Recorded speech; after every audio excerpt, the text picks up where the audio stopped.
My father used to say, "Watch this man." He's been cited by IGN, The Quartering, Timcast, The Daily Wire, Bounding into Comics, and even Dr. Jordan B. Peterson. It's only too bad Valiant beat him to Gutfeld. Disney insider WDW Pro recently speculated on.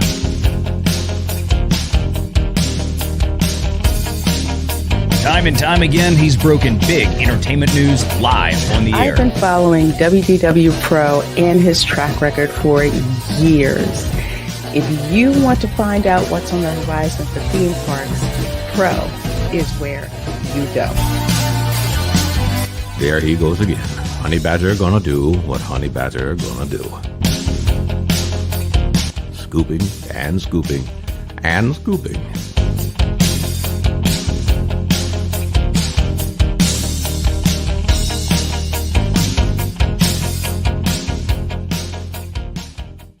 Morty, let's check in on Rian Johnson's new trilogy.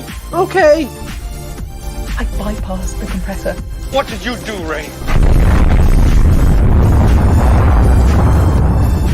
Son of a definitely remark. Now, he was okay, after 6-7 weeks. Okay? They get over it. Kids are resilient like that.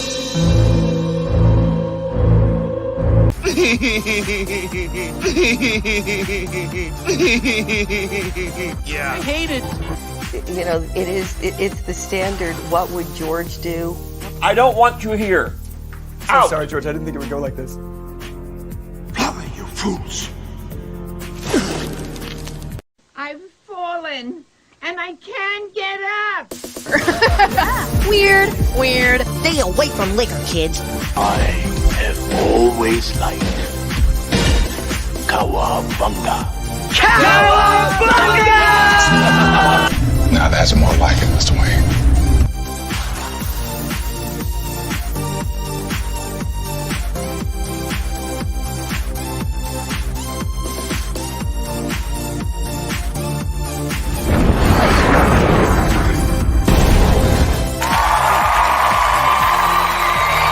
It's about how hard you can get hit and keep moving forward. How much you can take and keep moving forward. The Force will be with you. Always. That's how winning is done. I am vengeance. I am the night. That's what she said. I am Batman. If I won tonight, I would come home and we'd celebrate. Well, I'm coming home, we're celebrating. God bless you all. Watch your habits, for they become your character. And watch your character, for it becomes your destiny. What we think, we become.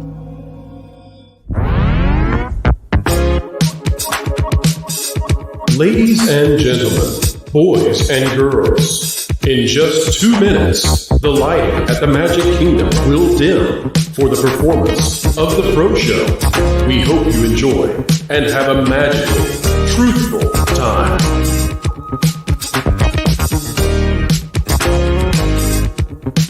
For the safety of others, please, no flash photography.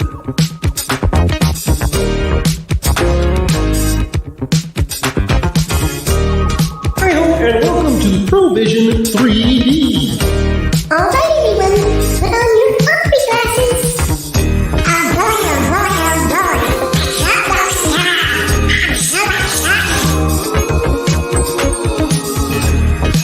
boy. Keep learning, keep growing, and keep having fun.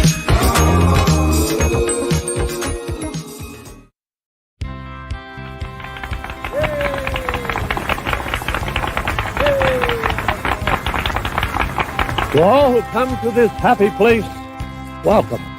You know that you've been taught the golden rule: do unto others as you'd have them do unto you. Yes, Paul. Autobots, roll out. I'm bringing the party to you. If somebody's going to try to blackmail me with advertising, blackmail me with money? Fortune and glory, kid. Fortune and glory. We're gonna do it! Leroy Dragon! All right, it's time to go to school, son. Come on, get your hands up, man. Are you okay? They'll never take called freedom!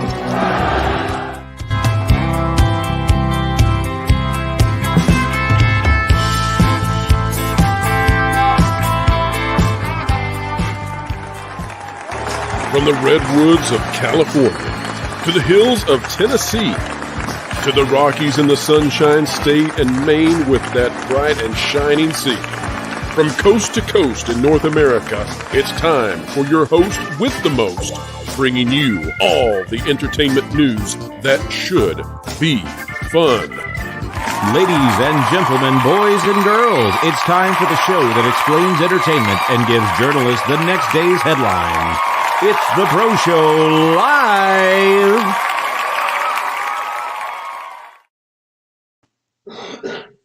Well, hello, as live folks. as we ever get, anyway. Hello, Lou. Hello, Jonas. Hello, everyone out there. And what a great way to start. Streaming to you live from a studio somewhere in Sunshine City, USA, where the sun is always shining and the entertainment is always put under the light, which it deserves. We also want to bring on one more panelist for all of you out there, a fan favorite who is often unable to make it to these live events due to when they're scheduled. But folks, because this is a Sunday special, and fret not, fear not yet, because Valiant Renegade is A-OK. We'll tell you what's going on in just a moment.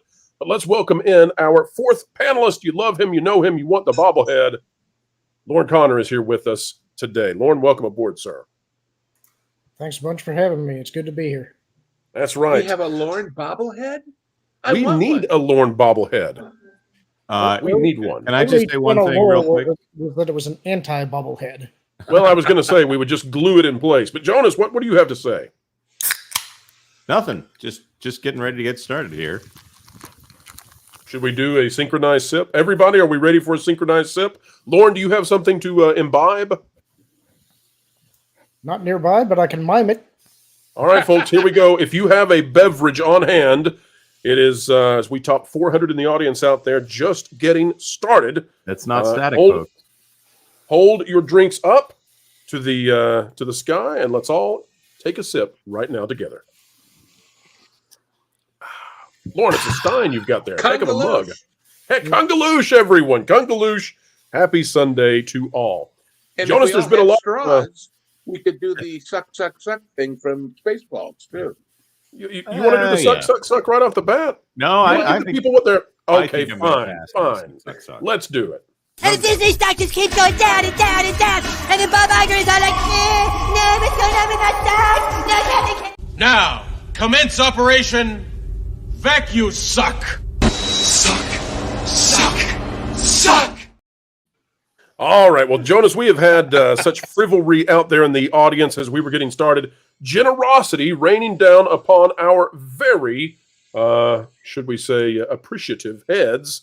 Jonas, share out there what has been happening, please, as Absolutely. the chat has turned green.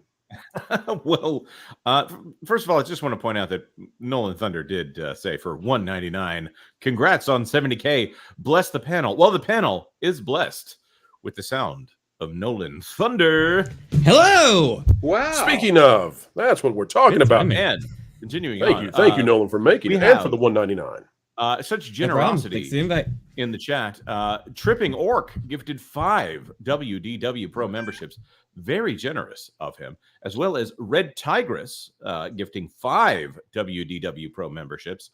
Then William Thompson gifting 20 WDW Pro memberships. And then gifting another 20 WDW Pro memberships. And then Tender Warrior 68 gifting 50 WDW Pro memberships. I'll drink to that. But, well, wait, I got another one. There we go.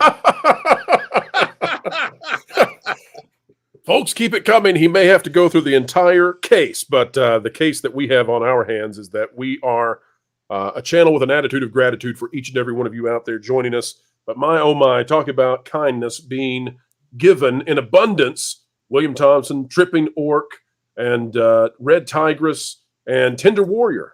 I think I got everybody. Did I give everybody, Jonas? Let's see. We got Tripping Orc, William Thompson, Tender Warrior 68, and Red Tigress. Yes. Well, thank you. Thank you to everyone for gifting that. That is tremendously kind. And it comes on a day when we're celebrating 70K. Now, this is not the official celebration because, well, we'll have a 70K live stream for that coming up this Thursday at 5 p.m. Eastern. Of course, the regular Pro Show will be this Tuesday at noon, but we'll do a 70K celebration Thursday at 5 p.m., and we'll celebrate together. Of course, we are celebrating, folks, you, because you are 1.21 gigawatts! 1.21 gigawatts! But in celebration, and I apologize to those who have gifted, and we don't yet have a commercial for you. It's on the way, I'm sure. But, I'm thinking about Tender Warrior. Tender Warrior has gifted so many memberships in this past week, and I'm just in awe and admiration. But, we'll have to get something going for Tender Warrior. But, folks, let me help you enjoy, I suppose, a gift that suggests we understand and appreciate our viewers. So let's go ahead and play it, Jonas, right now. The crab people shall finally reign supreme. Darn it! I said no more crab people. Good. We gotta remove the crab people from the list. It's ridiculous. Hello there and hi there from Quick Buck Comics. We've been watching as companies like Disney, Warner Brothers, and Universal all universally suck. And then we watched as companies like Rippaverse and Big Man Comics came in to save the day. That's when we realized we could make crappy comics and do it the cheap way by not doing the hard work that Rippaverse and Big Man Comics were doing. We've got characters like John Maynard, William Thompson, and Staccato DDS. Why? Because we stole them from the WDW Pro audience. Because making characters is hard. And by the end of every comic, you get to draw your own panels. Why? Because art is hard. But please, folks, when you're done, make sure to buy our coffee that's made by someone else with our label slapped on it. Why? You guessed it. Making coffee is hard. All right, folks, and we're going to find out that making a full-on comic of like the membership stuff. Like we need to, when we get to a certain height, just make a whole comic about the adventures of like Space Dave or something. That's right. And folks, what we're going to find out in this show today that we're just now getting underway is that apparently making Star Wars is also hard. All right, but before we do so, folks, we'll get to the Super Chats in just a few, but we need to start off with something anew, and that is the box office. It's what you expect when you show up for the Valiant Renegade show. Valiant Renegade I need to point this out. Staccato DDS has thrown down the gauntlet here. For $4.99, I will match any membership gifts after this reading. Oh, my. Wow. Staccato DDS. Well, folks, Jonas, repeat that for the audience out there. Staccato DDS has said, I will match any membership gifts after this reading. And Nolan Thunder came in with one WDW. Timing. And it's important to say that one is good. You don't have to be able to do 50 or 100 or 10,000 or... I should have... There we go. That's more like it. Well, we're going to let it rain, folks. We're going to let it rain. It's important to mention that he did limit that to 200 people, so we're not going to completely bankrupt him. No, we're not going to. And we would not allow that either, folks, because we respect all of you out there simply too much. But you are in for a treat, apparently. William Thompson with 10 WDW Pro memberships. Red Tigress with 10 WDW Pro memberships. Mr. Buttcrack Media with 5 WDW Pro memberships. Oh, my. Well, Staccato, you have instituted something grand, and we'll come back to it, my friend, as soon as we can. But right now, we're going to get to the news. We're going to cover the news because it's what Valiant would want us to do. And no, he's fine, folks. He'll be back next week. We promise. We're doing this in memory of Valiant, although he's still alive. That's right. He's quite deed. All right, folks. Here we have it right here out of Deadline. And the article that you see here covering the fact that the Imaginary Friends movie, If, which I gave a 7 out of 10. And by the way, the wokesters, they despise this film because it is extremely pro-father. It is extremely pro-family. And it is specifically pro-dad for little girls. They hate it. John Krasinski does an all-out performance. It is definitely a film that will pull on heartstrings, but it's also an imperfect film. It's not a movie that I think is going to get any kind of awards or be at the top list of what you want to watch. Lou? Let's be fair now. The Wokies are pro-father if your father's Darth Vader. Oh, yeah, they love that guy. They love that guy. He brings out Kylo Ren, and then they get all be emo. But if I thought was a 7 out of 10, did a review the other day, went and saw it Friday night. It's a fine film. If you're a grandparent taking a granddaughter, I think you're going to have a wonderful time. If you're a parent taking a daughter, specifically those who are not yet teenagers, you're going to have an awesome time watching If. So if you would like, go check it out. But really, I think the story here out of Deadline is that Apes is struggling. We'll show you that out of the numbers in just a moment. But this is the global from Nancy Tartaglione. It says, after starting early offshore release on John Krasinski's If last weekend, Paramount expanded the imaginary Friends film to another 56 international box office markets this session. The overseas frame was worth $20 million, bringing the international running cumulative to $24 million, with domestics $35 million debut. The worldwide total is now 59. So it did not break 60 even worldwide at the box office. But the good news for If is that with it being a family film and with it having a very high cinema score, by the way, tremendous post-tracking, tremendous cinema score, I think If is going to have a nice hold over the summer. I could be wrong. Depends on the competition. But let's take a look now at the numbers, because here's something interesting that we should all see.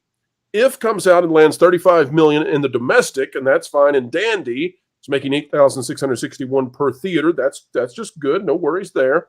4,000 theaters is how many it holds. But Kingdom of the Planet of the Apes is stumbling a bit with a 55% drop. That's not the biggest drop in the world. It's not devastating. But at the same time, if you're Disney, which, by the way, owns 20th Century Fox, if you're Disney and you need this film to make essentially $480 million, and you're looking at, let's return back now to Deadline for a moment. Let's see where Apes is at right here. Apes is at 237.5 million global, and you've got to reach 480 for this thing to break even. It looks to me, and panel, you tell me if I'm wrong, it looks to me like Disney has another flop on its hands at a time when Disney really doesn't need flops. Before I hand it to you, panel, let me say this. Folks, if this were not a Disney movie, then it would have a streaming contract somewhere. It would be going to Netflix and it would be making more money, and they would not have to necessarily break even at the box office to be a worthwhile financial endeavor. But because it's going to Disney Plus, Disney is going to pay Disney for Disney, and that doesn't count, in my opinion. Lou, take it away. Well, go back to that previous chart. Now, the number of all of these numbers between those two that calls out to me is the fact that it's $6,000 per theater versus nearly $9,000 for If. Now, a big major franchise movie in its second week should be growing in per theater because it should be getting positive word of mouth from the people who saw it the first week, saying to their friends, yeah, it's good, go see it. That's not happening here. That's not happening here. And that is very telling. Indeed, that is a pretty hefty drop. I mean, 55%. I mean, it really is for the fourth, the fifth, the sixth. Then you got all the rabid fans. But theoretically, this opened with a lot of people eager to see it. And if the eagerists saw it the first week, and their eager friends said, "So how was it?" And they said, "Well, it was pretty good." They didn't rush out the second week to the tune of $2,000 or $2,500 per theater. That's seriously bad. I was going to say also, half joking, half serious. I know you rely on me to be the classical reference guy, but you know what the problem with If maybe was? Please. The title. Oh, yes. Oh, no, I totally agree. No, but let me tell you why. Title. Because they were thinking of Rudyard Kipling's famous poem, which says, if you do all these things, then you will be a man, my son. And the woke people don't like that. It's a terrible title on multiple fronts, Lou. You're exactly right, but it's beyond the joking, beyond the humor. It's a terrible, awful title. When you think about the SEO of trying to look this movie up, when you Google this movie, what are you going to get? Because "if" is a word that is probably filtered out by most searches. Okay, well let's play a game, Jonas. One of those movies that just ends up getting used for like jokes, like 10 years from the fact, like, oh, think about it, and just shows a picture of the movie and they spell out a phrase using the movie titles. Like, I think this film's going to become irrelevant in like 2 years. I don't think anyone's going to. I don't know. I'm just going to push back because your review means a lot to me here because I'm the person that a lot of people contact in my friend group to determine has whether zero or not a movie wokeness in it, and it's very pro-father. Very, very, very pro-father. Is it a G or a PG? I don't remember anything that it's PG, but I don't remember what was. Maybe there was a single curse word. Oh, all right. There might have been a single curse word. I just see that's the kind of thing that audiences are kind of starved for right now, and this is Paramount. So Paramount is wait, nope, never mind. I'm thinking of NBC Universal. Paramount will probably drop this on a streamer very quickly to try to. Well, Paramount is desperate to not cease existing, but they need to sell this to another streamer as soon as possible. Then I did the experiment for you, and I put if movie into DuckDuckGo, and what did I get first? I got the famous Lindsay Anderson movie with Malcolm McDowell, his very first major role, about kids at a British school shooting everybody from 1968.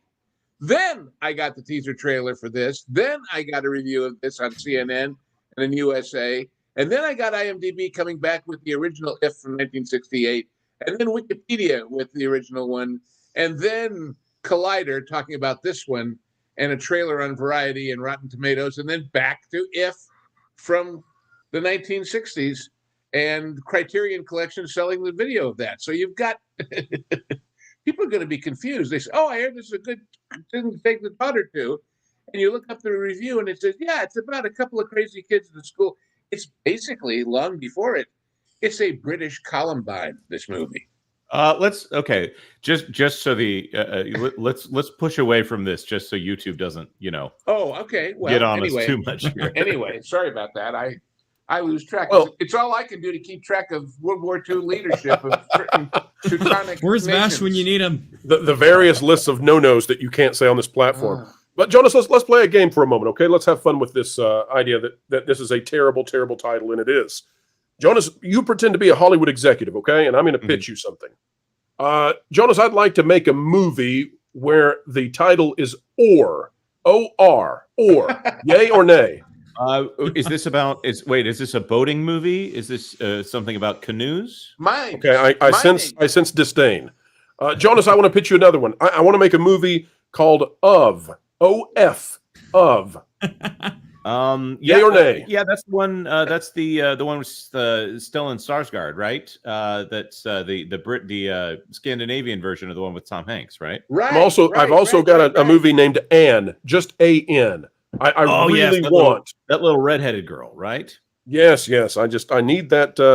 But they're all indefinite pronouns or something. This is At the least worst Elf idea. was it's a Disney movie, and everybody was sat gonna, there it was and they when said- Pixar was on top, and everybody was going to see it anyways. The best that I can come up with is the movie O, which is a retelling of Othello that is all about basketball. You sure didn't the story of? It's the Irish version of. If I can see him sitting there saying, "Well, on the one hand, If is a lousy title. On the other hand, if it's a big hit, we can do 2 sequels, making a trilogy of And But." I don't think this film is going to land with kids. I just don't think Hollywood really understands children these days. Like, I think they're going to gravitate more to that movie that's coming out in like a few months with the little yellow dude. It's called Minions. I think that is going to be Despicable Me. What is it? 4 now? Despicable Me 4, I believe. 3. It's the summer of Steve, I'm telling you. Steve Carell's in this If movie. He's in Despicable Me. It's the summer of Steve. But let me go to Lauren for a moment. Despicable Me 4 If when film at 11. I don't know. Let me go to Lauren for a moment, though. Lauren, curious your take on Planet of the Apes, Kingdom of the Planet of the Apes. The idea that Disney has yet another flop on their hands. It's amazing to me, and I don't think it's going to get much press. One, it doesn't have the word Disney attached to it, even if Disney owns it. And two, maybe it's complicated for people to figure out, this film isn't getting the break-even moment. I don't know. But we're sub 300, and I don't sense that there's great enthusiasm for this movie. So I think it's going to wither on the vine. Lauren, is this another fail? Yeah, I think so, but I don't think that it's because of the typical things that are going on with Disney. At least I'm not really familiar with the plot of this movie, so I can't really speak to that. But if I remember right, this is the 3rd in the current incarnation of the Planet of the Apes, right? Is it the 3rd or the 4th? It's the 3rd or the 4th, and it's kind of a reboot. spin-off, right? It's supposed to be set like 200 years after or something like that. Right. Don't so they have like a 6-film plan or something? Well, I think a big part of the problem is that the last one came out quite a while ago, and I think there's maybe enough of a gap between the last one and this one that the audience has kind of maybe lost the plot and just doesn't care. Well, you know, Lauren, you said that you didn't have much to say about the film because you don't know, the plot and da-da-da. I think that actually speaks to exactly what the problem is. People don't know what this is. They just know, it's another ape movie.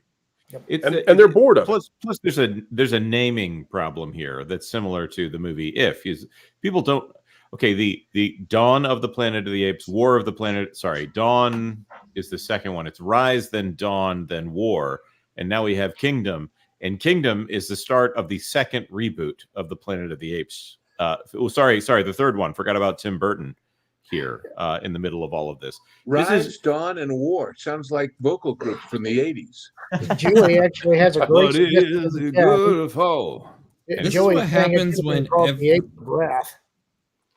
This is what happens when you make all your Hollywood film you went for franchises over solo just good movies, because back in like the old days, like the comic books, you could have like 5 different Spider-Man timelines at the same time because the nerds were really into that stuff. They were going to buy into it.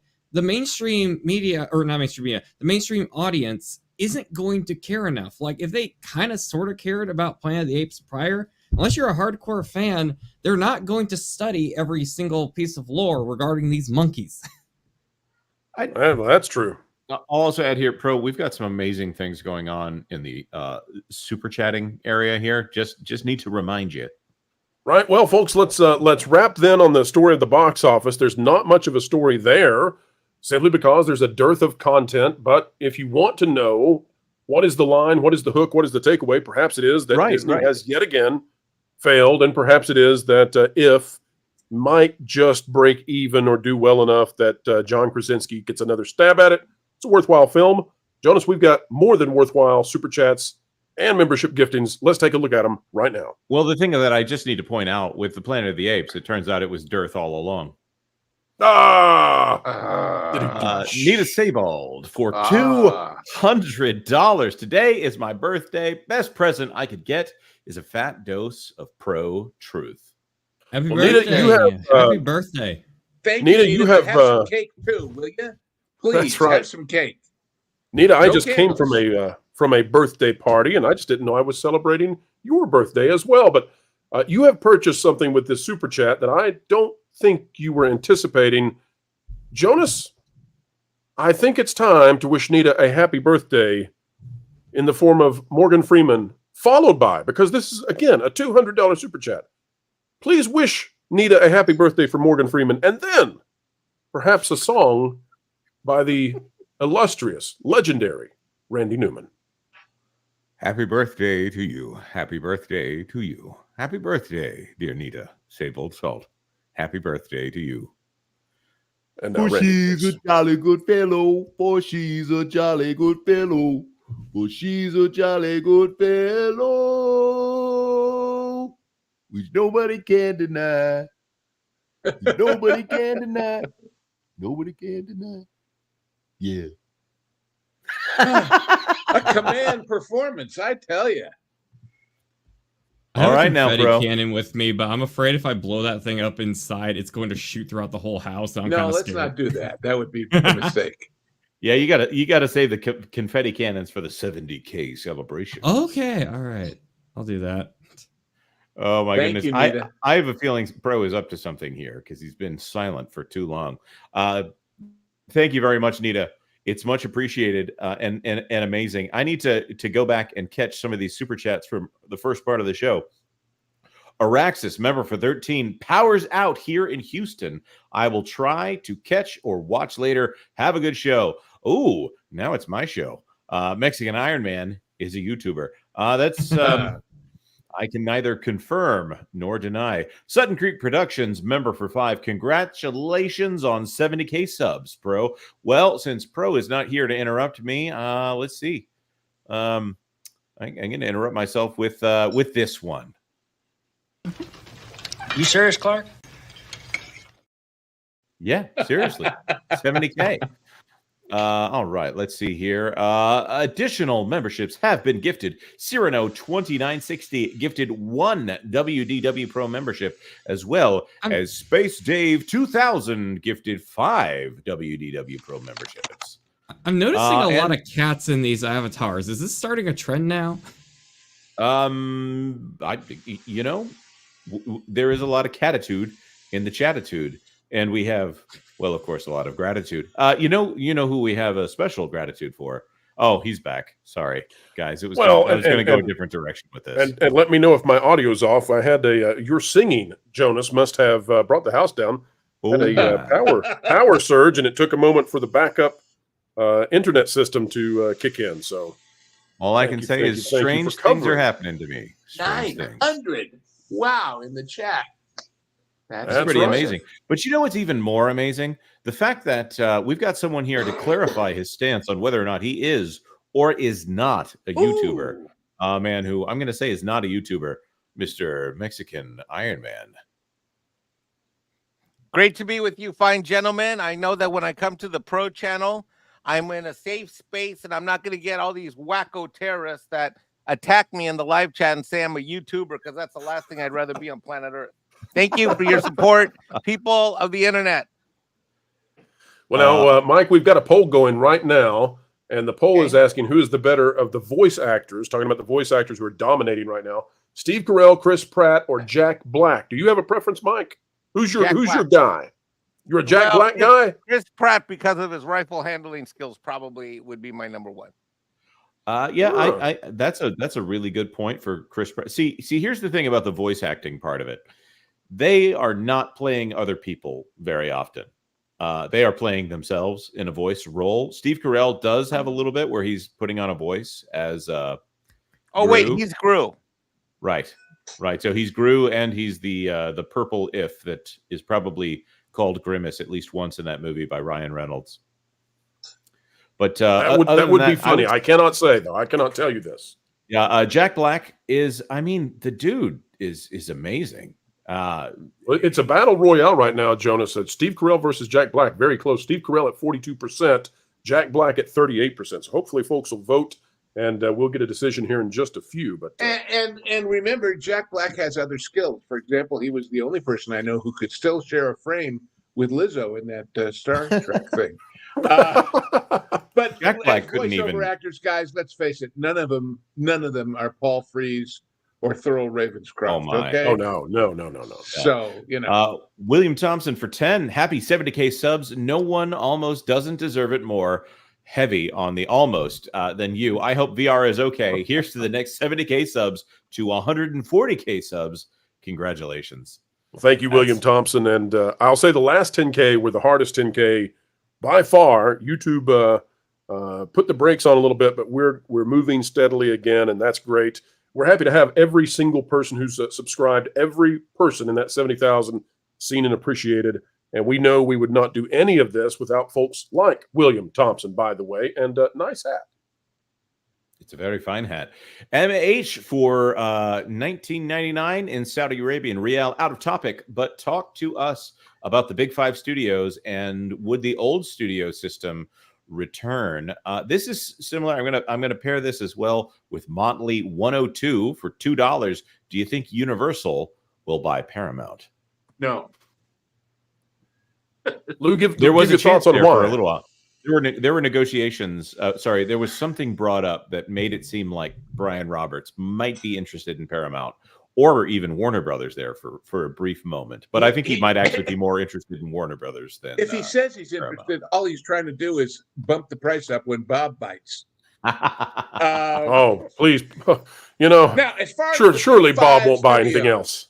Well, he's still got a few shekels left of other people's money, so why not? That's a good point. Anyway, it never stopped him before that it made no sense at the price.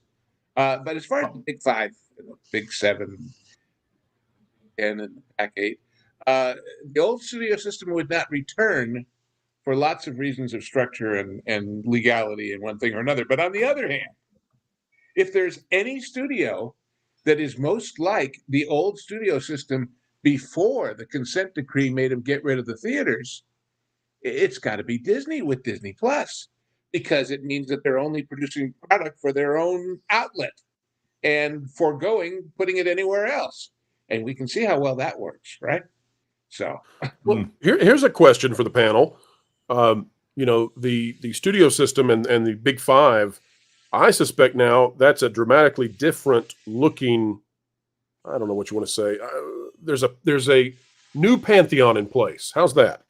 And the new pantheon that's in place seems to be based on streaming, and therefore what I would say is that YouTube reigns supreme, followed by Netflix, followed by Amazon Prime Video, followed by Hulu at that point, and now the Fox that remains, the Fox that is not Disney, you're exactly right, Lou, Tubi is taking the 5th place, knocking Disney Plus out of the top 5 streamers.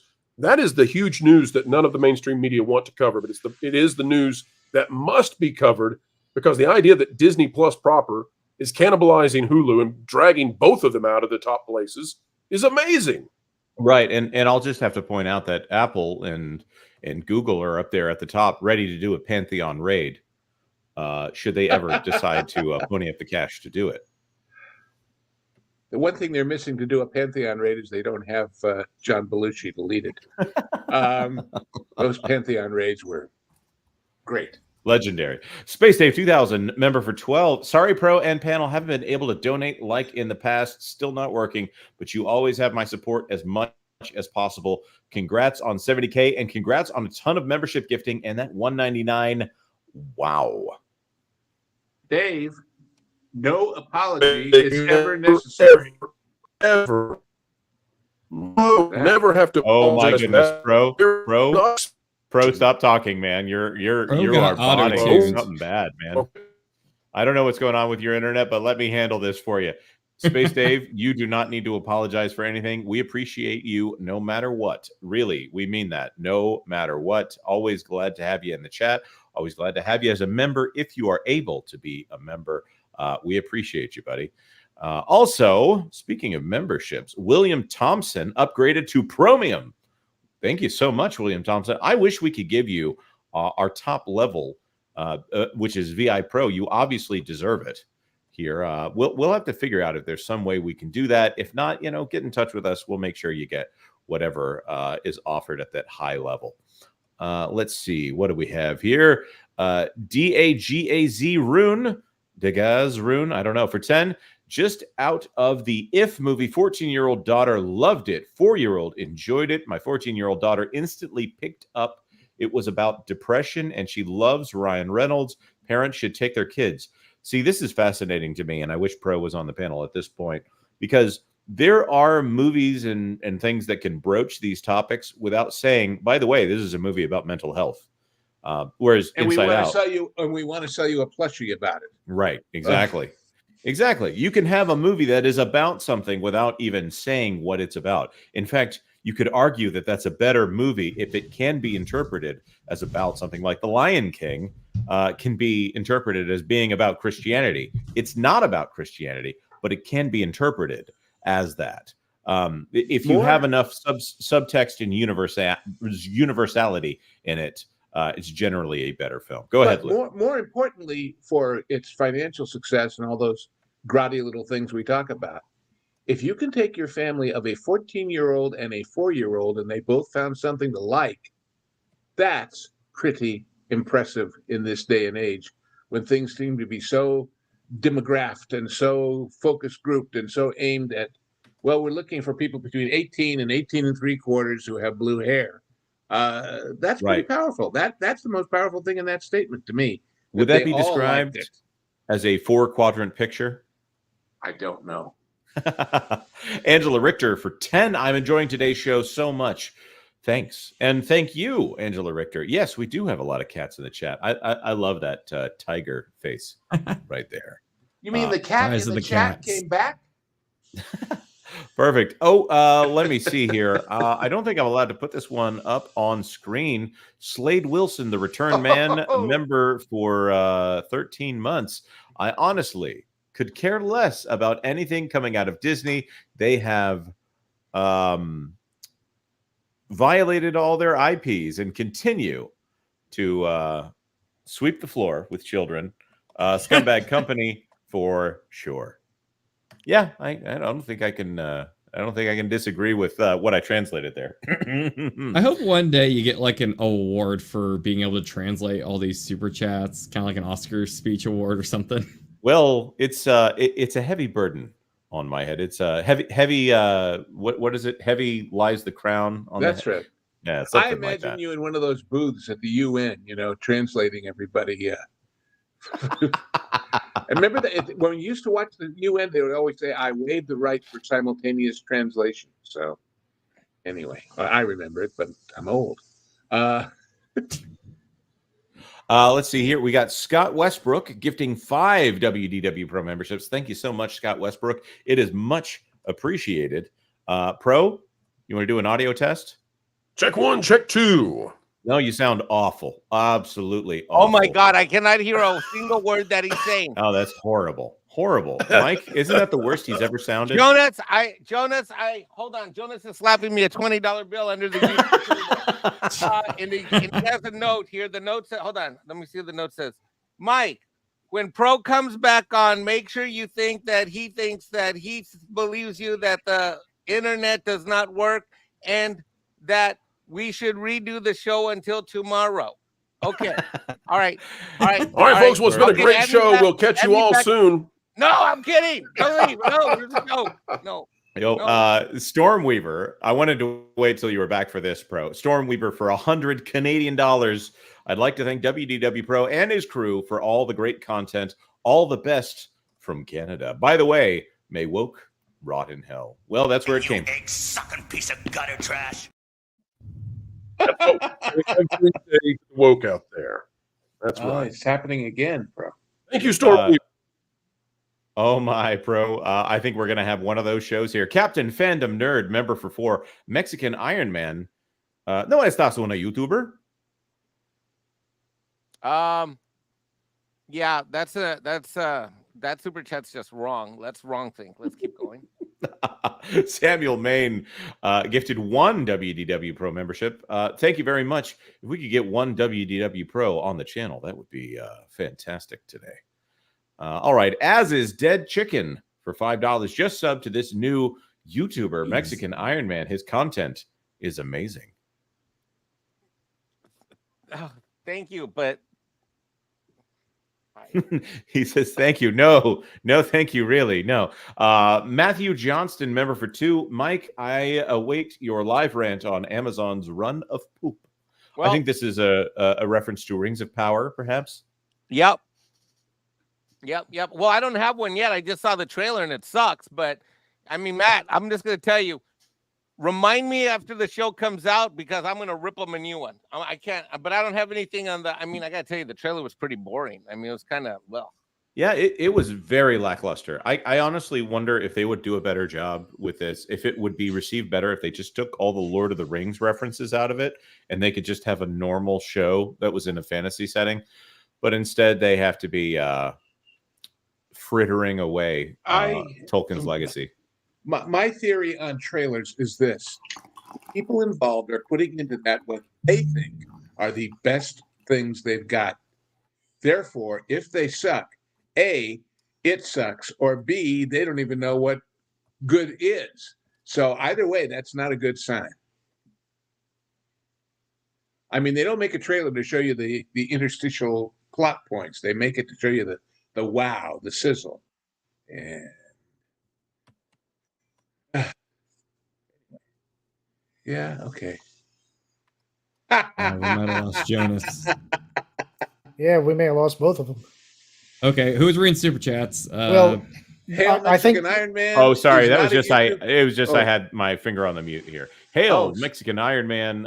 Sorry, William Thompson for 20. Hail Mexican Iron Man is not a YouTuber, and if that's the case, Wendy married a banker. Peter Pan grew up, and Tinkerbell wasn't canceled. Mexican Iron Man is still a YouTuber and the greatest YouTuber of all time. I do not believe in fairies. You're gonna have a problem with the Acolyte. William Thompson's using that reverse psychology thing, and I'm trying to translate in Spanish, but I'm figuring it out. Bro, you want to try it again? I'm too nervous to even try. It is actually working at this point. Good, you're good. So did you have anything you wanted to say to that one? Thank you. I hope I can talk now. Thank you, Stormweaver.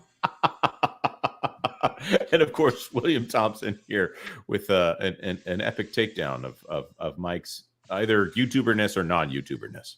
So, William, Natalie, it's greatly appreciated. Natalie Fantuzzi for €5.99. Greetings from Spain. I don't always agree with everything you say, but I watch you all and enjoy the content. Keep it up.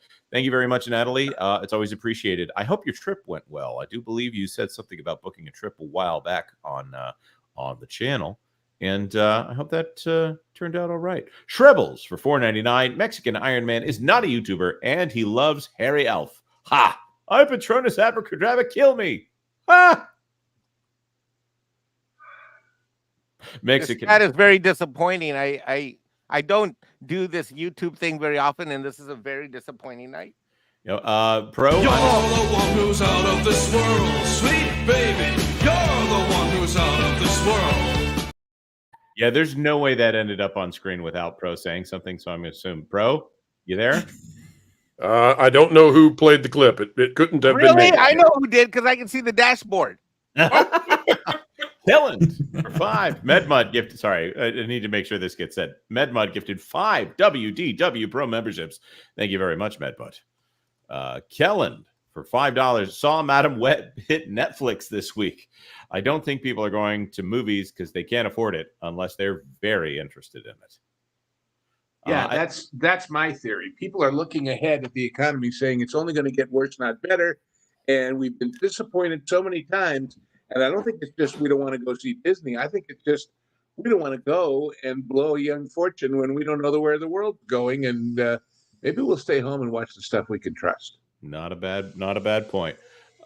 Ken Reinhardt for $2. One can only share the frame with Lizzo in 235. And with 3D glasses. All right, Pro. We've still got some super chats here, but we've gone a long time without talking about a story. That's right. Well, let's get to the news, folks. And panelists, pause me if we have more audio issues. As I said earlier, folks, we had a power surge here in the studio, and we're on the backup internet system. So hopefully it will hold, but there are no guarantees. All right, let's go to the Acolyte story that, folks, you're going to be very interested in, I believe. And we are going to go to the definitive source when it comes to what in the world is going on. Lorne is ready to dish on lore. All right, here's comicbookmovie.com. Star Wars, the Acolyte TV spot, unleashes Jedi Master Vernestra. Rose, Lorne, am I pronouncing this right? Light whip lightsaber. Is that Ro or Rowo or what? How do I say this, Lord? Go with it. I think it's Ro. Okay. This is by Josh Wilding. It says, with Star Wars The Acolyte just a couple of weeks away, another new TV spot is doing the rounds on social media, which showcases Jedi Master Vernestra Rose Light Whip. As we first explained on SFF Gazette, it's been established that light whips are a heavily modified lightsaber variant with multiple plasma blades and flexible containment shields. Due to the blade's flexibility, they require more care to use than a regular lightsaber and have less cutting power. Yes, I would say if you have a plasmatic whip, you probably have to have more care. I would venture that guess. This is so the Acolyte is so bad. Not everyone loves this unique use of a lightsaber, particularly as it's so different from what we're used to seeing in Star Wars. I don't think that's why people care. However, it's by no means a new concept, and if this sneak peek proves anything, it's that it looks pretty epic in motion. Looks like a purple Ghostbusters beam gone crazy. I think I flew out of my body, May actress Amandla Stenberg recently said of how it felt to be approached for the series. It's not something that you anticipate happening to you ever. I had chills and tingles all over. We exist in a period of time before that evil dictatorship takes a hold of the galaxy, so there's space ideologically to think. What does the world look like before the Force is being utilized in that evil way? What preempts that kind of societal shift? That's where so many iconic sequences that we've witnessed with Anakin Skywalker and Mace Windu and Yoda are located, she adds. There was one day we were in pre-production and I took a nap in the Jedi Temple. It wasn't used for a short amount of time, so I laid down there on the marble. That's when I really freaked out. By the way, if you're actually using marble on your sets, I'm starting to figure out why the budgets are massive, if it's real marble that you're using on this kind of thing. But here's what, folks, we need to show you. This is the clip. YouTube, if you want to do your YouTube-y thing, go ahead and strike us down. But this is the clip. Screen Time is the host of this one. Here we go. You know what? No audio. Here we go. And you can get just a glimmer of the shimmer of the whip at the end. Lorne, talk to us about does this jive with the lore? Does it not jive? What's really going on here? You're the Star Wars expert. Take it away. So this is a complicated subject, and it's obvious that this article was referencing the Wikipedia articles, which I actually take some umbrage at because I feel like they've done a little bit of editorializing over the years. The light whip does come from the old EU, and I think those people that are complaining about non-Disney Star Wars fans complaining about is that they're saying, well, this existed in the old EU. You guys should like this. I don't think that's what people are complaining about, and I put up a Twitter post yesterday talking about this and what I think the actual issue is. The first light whip that existed in the old EU was from the Marvel Comics, and it had this character named Lumaya. And she didn't actually have a light whip per se. She had more of a light cat o' nine tails. And that was kind of the prototype of the light whip in lore. It's since been backported into other stuff, including the Darth Bane novels and other characters that had them. But I've always maintained that the light whip is not actually a lightsaber variant, and there's a number of reasons for that. One is that you treat a sword and a whip totally different weapons-wise. In the previous lore, typically what you had was it does not project a blade like a beam of plasma. It's actually a monofilament that is exuded from the handle. Some of them would retract into it, and then you could extend it when you wanted to use it, and then it would energize. But there was actually a physical core. And as shown in that article, it did not have the same cutting power as a lightsaber. I believe that the light whip should be treated as a non-affiliated weapon, meaning it's something that you would probably find on the black market, but it does not use the same construction or methods of build as a lightsaber, and it should not be exclusively associated with the Jedi or the Sith. It is a weapon that you could use to try and counter a lightsaber, because I think that it could, because of the energy beam that is put along the monofilament, it could potentially grab the beam without cutting. But typically you're not going to use a whip against a sword unless you're very fast. Now, let me get to one final thing about why I can talk about some of this stuff. Here's a whip. This is these things. I think the thing that people are really complaining about is that even if you don't use a whip or have used a whip, people are really good about spotting when something isn't working right. It's the reason why when you see AI generated or CGI generated faces, you run into the uncanny valley. A whip operates in a very particular way. If you look here, on the body of the whip, you have a thick core that tapers down, and that is really how the construction of the whip works. You have the body of the whip, you have something called a fall, and then you have the cracker. And mine is kind of all the whippersnapper. Yeah, exactly right. And what's happening is that when you're flicking it, it is drawing the kinetic energy down through the body of the whip and increasing it as it goes. And then once you break the sound barrier, that's what gives you your crack. Now, a lot of people, I think that when you're cracking a whip, that it takes a lot of muscle, and you really shouldn't be muscling the whip if you want to get the crack out of it. It actually takes very little force to throw the loop down there and get the crack out of the whip. But you also have to swing it a certain way. And I think this is really where people are picking up in that little short clip that something is wrong. To me, two things are happening that are making this look bad. One is that when it switches to its whip form, as they're using it in the show, you're seeing the length of the blade increase. And you're also seeing it go from solid to flexible. And there's something in that your eye looks at and goes, no, that's not right. That's not how something like that moves. And I think that had it been treated more like an actual whip, had it been held correctly, swung correctly, and had it behaved in the correct manner, it would read as a whip. But going from a solid blade to something that's moving around in a semi-whip-like fashion while you're holding it wrong, while you're swinging it wrong, I think your eye looks at it and goes, no, that ain't right. So had they gone with more of a monofilament whip that showed a solid core with an energy on the outside of it, I think that would have read better. Also, you don't hold a whip the way that you hold a sword. And can I add something to that? Yeah. The audience has been educated on how whips work by some guy named Indiana something. So obviously they've not only at Lucas and at Marvel and at Disney lost that, what are we going to call it, institutional knowledge of how whips work, but they've forgotten that they taught an audience to spot it. When you said you see it, it doesn't feel right. If you didn't have that experience, you wouldn't know what felt right, wrong, or indifferent, and you'd buy it. So they're working against themselves here.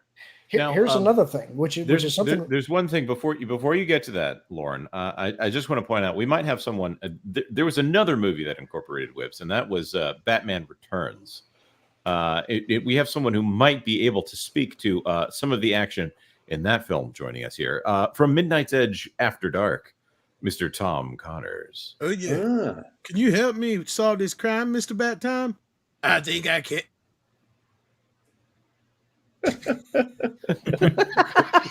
Welcome to the channel, Tom. Sorry, Lauren, you were saying? No, just that there's one other thing that I think is reading wrong to people who are watching that little clip, and that is I think most people think you hold the whip like this, and that's not actually how it's held. This is how you would hold the hilt of a sword, but you actually hold it down here, and you swing it. It works like a swivel. And if you're trying to swing it like a sword, where you're holding this and then you sort of flick it down in the round, that's a great way to lash yourself across the neck. You're going to hurt yourself if you try and make that motion. Yep. So the lady holding this whip, or I think it's a lady, it's such a weird shot. That's the one that's Leslie Headland's wife, correct? Correct. I thought it was a dude. I thought it was Mace Windu. Now, here's one thing that I do want to see, and we're basing all of this on a clip that's maybe 4 or 5 seconds. So I would be interested to see the behind the scenes stuff and see were they actually at some point using a whip on set that they then animate. I don't think we can tell that from this transitional. There is no way that they used an actual whip for that, because it looks so very weird and awkward, and it looks cartoony. Can I say? That lightsaber effect does not work in the way that they're adding it onto this thing. Speaking as a director kind of person, if I was going to do this, and if I was just going to have the person wave their arm around knowing I'm going to animate it in later, I would still send that actor off to whip school so that the movement would be accurate to what it should be when they put the whip in. They didn't do that either. Right. Now, what I was going to say, though, is that I agree with you. That's clearly not a whip that they're using in that little 4 seconds.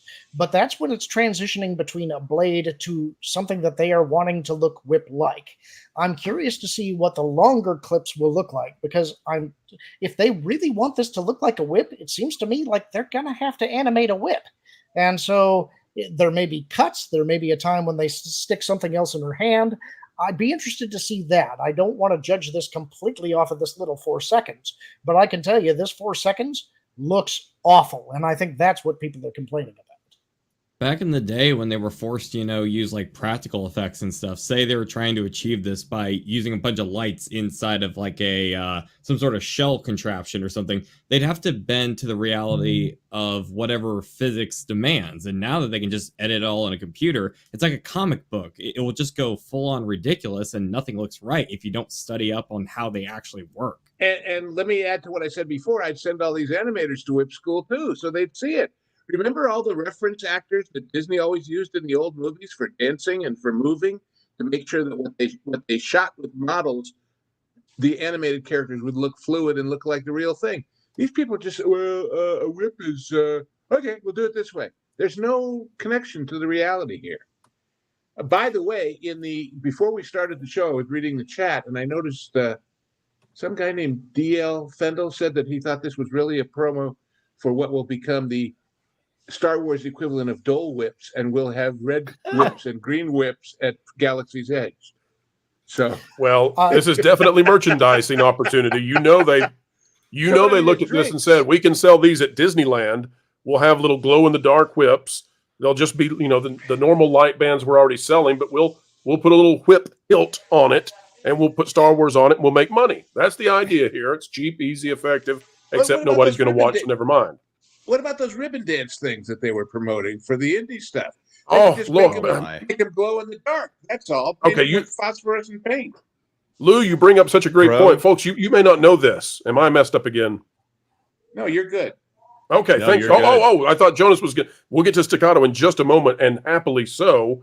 But yeah, folks, if you're wondering how the Indiana Jones merchandise went, Dial of Destiny, they were attempting to sell little boys whips. I feel like Stewie. Whips. But they were trying to sell whips, and because they were afraid the little boys would get hurt, they sold them brown ribbon dancers. Brown ribbon dancers, and called them Indiana Jones whips. That's what we're talking about. And that's hard to even believe. And they're selling that in the parks. They're selling it 50 feet away from the Indiana Jones themed liquor, which is just so weird when you think about it. I have a question back here. Please, sir. I have a question. I don't know if I'm asking this as a Star Wars fan or someone from South Carolina, but I have a question about this new Star Wars whip. Please go ahead, sir, Mr. Mexican Iron Man. Let us know what you've got a question about.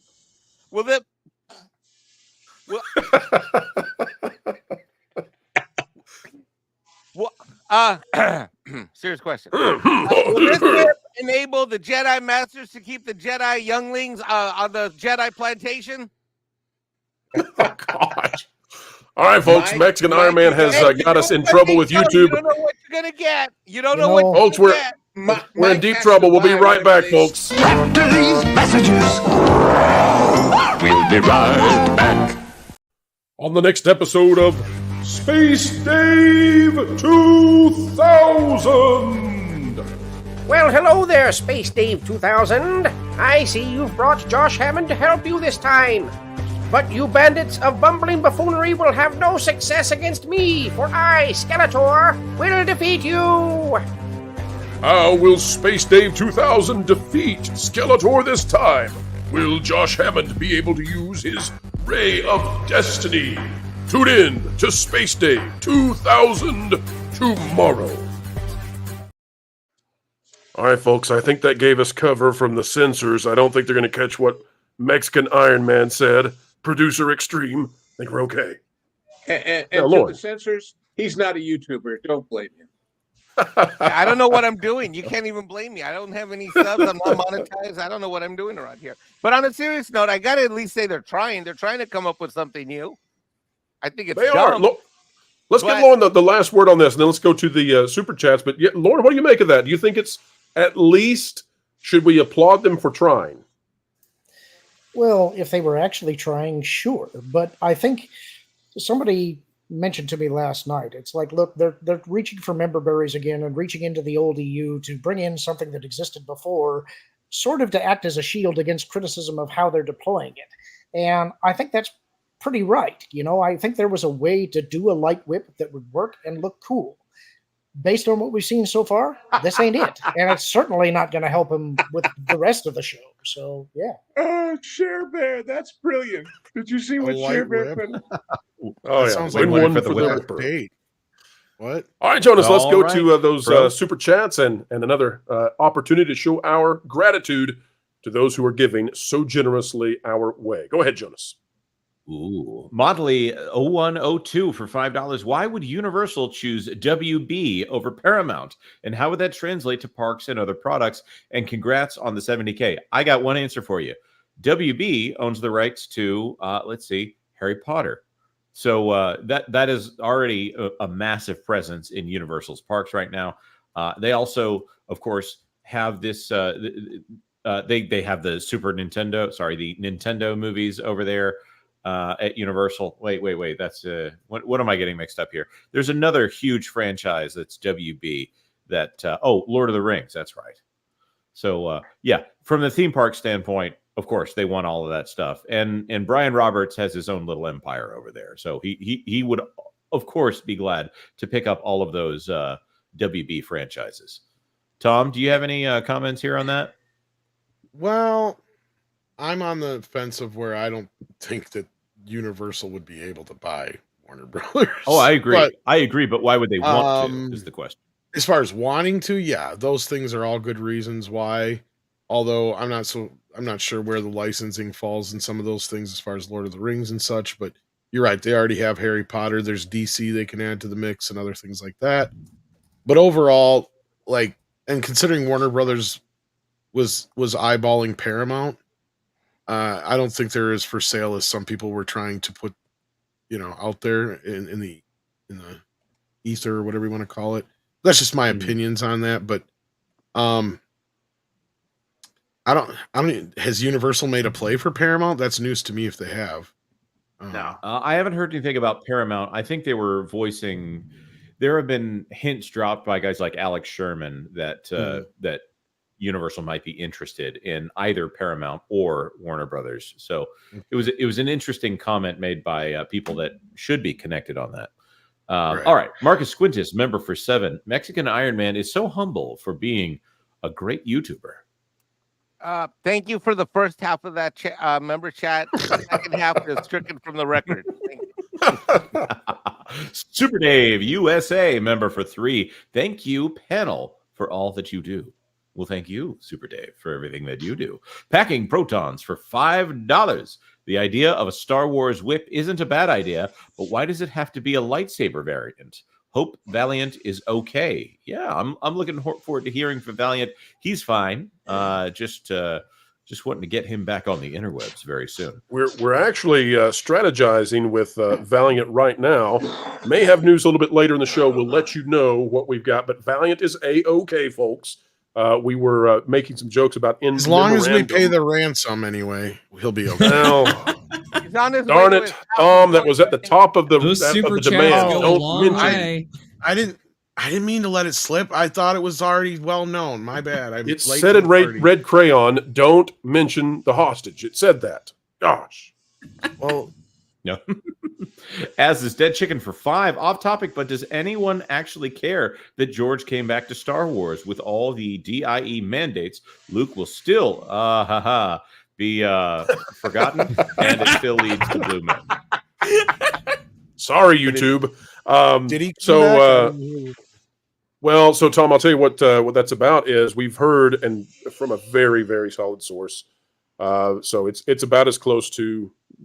We think it's 100% as possible. Still rumor and speculation because it hasn't happened yet. But we've heard that Disney and Jon Favreau really want George on the set of the Mandalorian movie, which should be going into production in about a week and a half now. So there also may be some work in getting a photo made of him and Favreau together that would be a great publicity opportunity for the House of Mouse. So that's what it's talking about. We've reported on that. We'll see if it comes to fruition. Again, we have to label it rumor and speculation because it's something that will happen or could happen, but it's not in the present tense. I heard it got delayed. I mean, they got to wait because JJ's still using the studio to finish Rise of Palpatine. So until he's done... And then, Tom, they've got to kick Rian Johnson out. He's working on that trilogy. Yeah. He's got that trilogy right up next to it, nuts to butts there. So, like, I don't know if they're he's got the Lisa Frank stickers. He's putting them on Post-it notes. He's working hard. Any day now, it'll be finished. Michelle C., member for 13. Congrats on the member milestone. I haven't been able to watch lately since I injured myself at work 1st of May. Nice to see a live show. Love you all. Well, we love you too. Love right back to Michelle. And get well, Michelle. Packing Protons for $10. Cautiously hopeful for the Married with Children revival. The trailer wasn't bad. Not sure on the art style. I don't think modern writers can do it justice. Well, I guess that one's mine, huh? I suppose it is. Take it away, Tom. Yeah, I can't verify it, but nobody's been able to debunk it yet.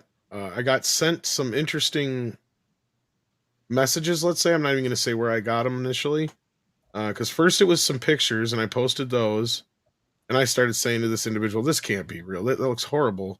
Even though I knew they were supposedly making a Married with Children cartoon and all this stuff. I called BS at first. And then the video got sent to me. Now, that wasn't even the full video that got sent to me. I actually clipped off the first like 30 some seconds where there was absolutely no audio. And I did some checking around with people to see if some actual animators and people who worked in animation to see if they thought it was AI or if it was real. And oddly, one of the people that answered me back said it looks real. And not only that, it looks like the people who worked on Family Guy worked on it. And I said, well, that's ironic because the people who are reportedly working on the Married with Children show worked on Family Guy. So at this moment in time, I think it's real. And it does kind of line up with what Dave Faustino was saying last December. Last December it was, about having a sizzle reel done, and they were shopping the show around. Because the weird thing was this got sent to me right after I'd heard a rumor that Fox had picked the show up. And I couldn't verify that either.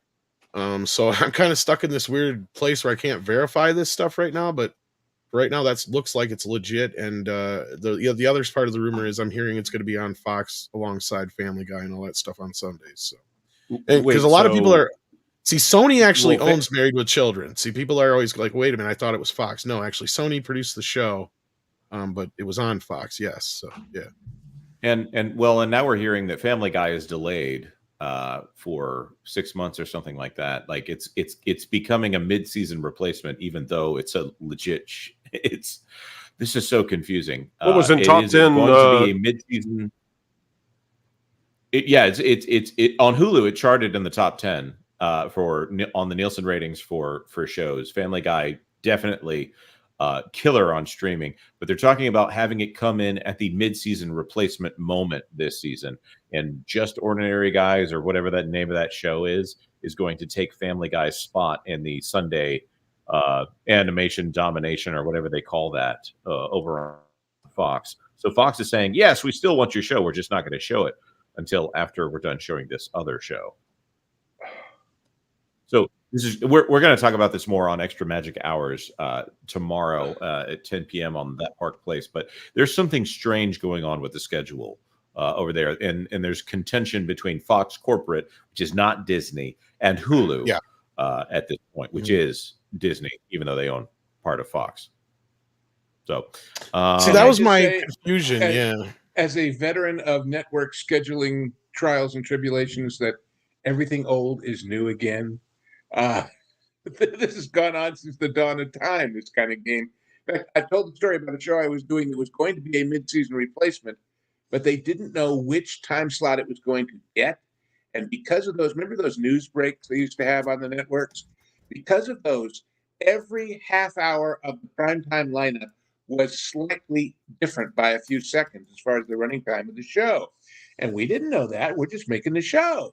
And they had to reshoot something. So they brought in what we had to match it. And there were 7 sets of time code on what they had, each for a different duration of the show. 7 that they were editing simultaneously because they didn't know which slot it was going to fall into. So that's the kind of craziness that's gone on since networks were networks.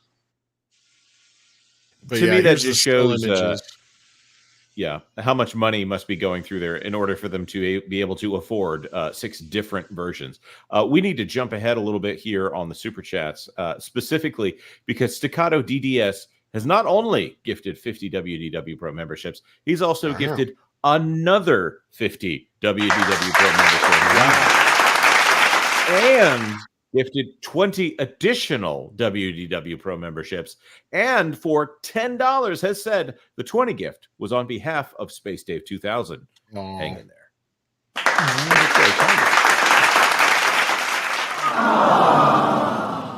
I think Staccato is officially my hero for the evening. Doing that for Dave is, that is just utterly kind. And this is the kind of community that we're seeking to build, folks. The wokes, they want to have a joke of humanity, but we are here to be friendly and to be kind and good to one another. And Staccato, you reign supreme this evening in that area. Thank you so much for your benevolence. And folks, on behalf of Staccato, I say it's time for a celebration.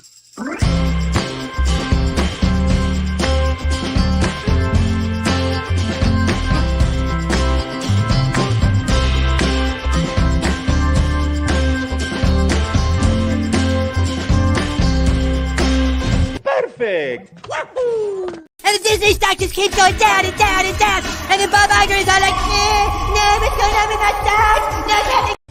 You can choose to feel sorry for yourself. I hope you don't. All right. Thank you, Staccato DDS. What a wonderful thing you have given to the channel and to Space Dave as well. And Space Dave, you hang in there. All right. Well, we've done quite a few super chats. There are still more to get to in just a few, folks, but we've got to go to the news because it never stops happening. So let's get right to it. And that is, well, you might not believe it, but when you tell people not to watch your show, yet again, it just goes to show that they won't. In fact, they won't show up at all. This is out of Blaze Media by Andrew Chapados. It says Doctor Who viewership plummets after woke star tells viewers, don't watch. Turn off the TV. And they did. Here's the article.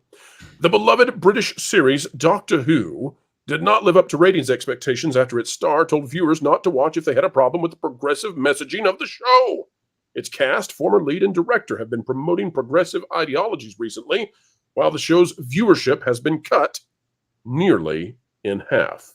Lead actor and Doctor Who character Nkuti Gatwa already had the second worst premiere for a season of Doctor Who in December 2023's Christmas special titled The Church on Ruby Road.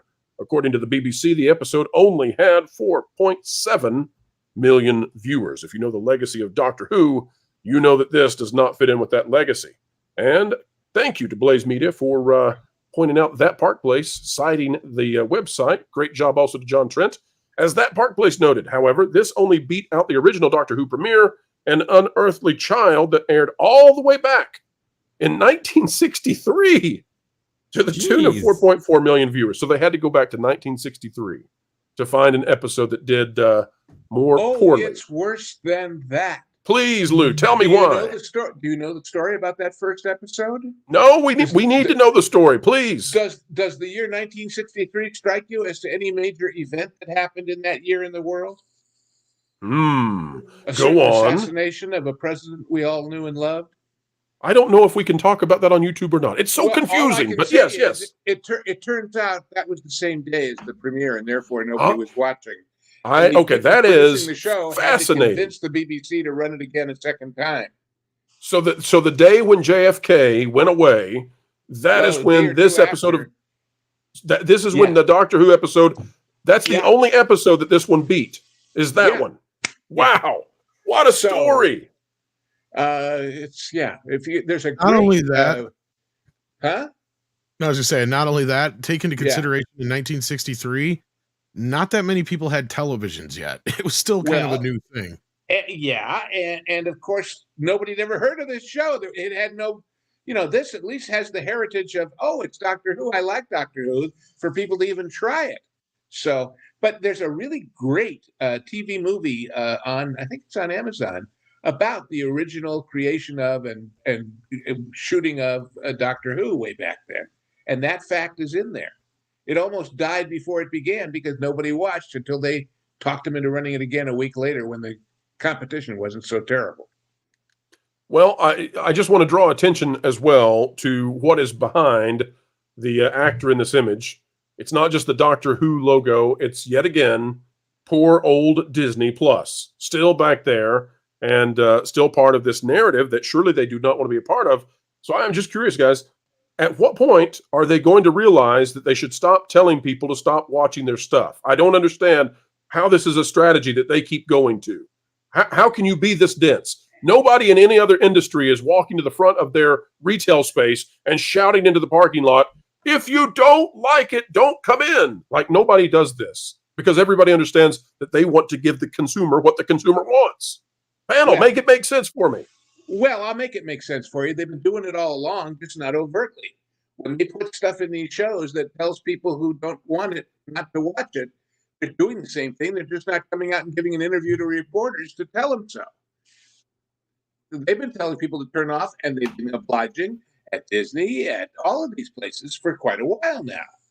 Now it's just they don't give a damn about saying it anymore. Well said. Anyone else have any thoughts about Doctor Who and this? Listen, they've cut the show in half. I mean, you talk about a failure. Imagine, an audience, imagine if you had a business and in your business, you wiped out half your consumers in a very short period of time. Would you still be employed if you did something that caused the business in which you work to drop half of the folks who once came through the door? I don't think so. And so whether or not you care about Doctor Who, whether or not you care about Disney Plus, whether or not you care about, listen, the story here might be so much bigger.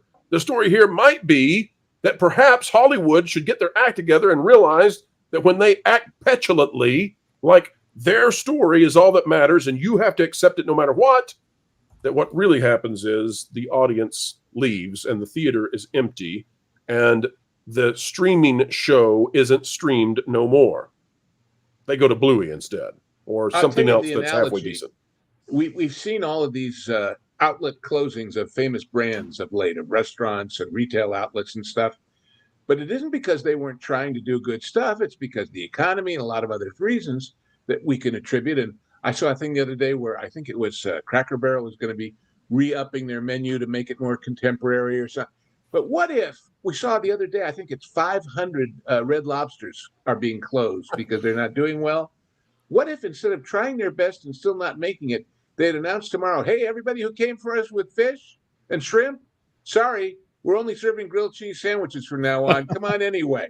That's what this is. It's saying everything you loved us for, screw you. You know, right. The modernizing of Cracker Barrel cracks me up. It's like, why would you do that? Your Cracker Barrel, you serve that stuff. That's what you are. Go ahead, Jonas. Right. No, well, I for me, turning on Disney Plus and seeing Ncuti Gatwa or whatever, however you pronounce that name, on the screen, and he's doing that, doing that pose, and it's supposed to be, I don't think Disney really realizes the situation they've put themselves in here, where they're so closely associated with agenda right now, and they think to themselves, we're getting one of the biggest shows out there, and we're going to put it on our streaming service. But from a conservative Christian standpoint, they just bought one of the gayest shows out there and put that right on the front page of Disney Plus. I really don't think they understand what they're doing here, or they're doing it on purpose and they're trying to go down in flames. I want to know, are there drag queens on Gallifrey? Well, I just gotta say, off of Lou's analogy, it's even worse. They're like, I brought this analogy up before, but it's like in the consumer world, normally what you would do is, okay, let's say I have a Burger King restaurant. I want to appeal to some people who may not normally like Burger King. So what do? I add maybe a fish sandwich to my menu, maybe even a veggie burger. Okay, let's take that veggie burger for a moment that I just added to my menu for those few people in the world who might actually want such a disgusting thing. And go like, oh, you know what would be better is if we take all the beef out of here now and we serve nothing but veggie burgers. Exactly. Everything's going to be veggie burgers across the board. Stupid. And somebody pipes up and says, well, what about all the people who come here for a Whopper? Be like, well, if they don't like it, fuck them. They can go somewhere else. Excuse my language.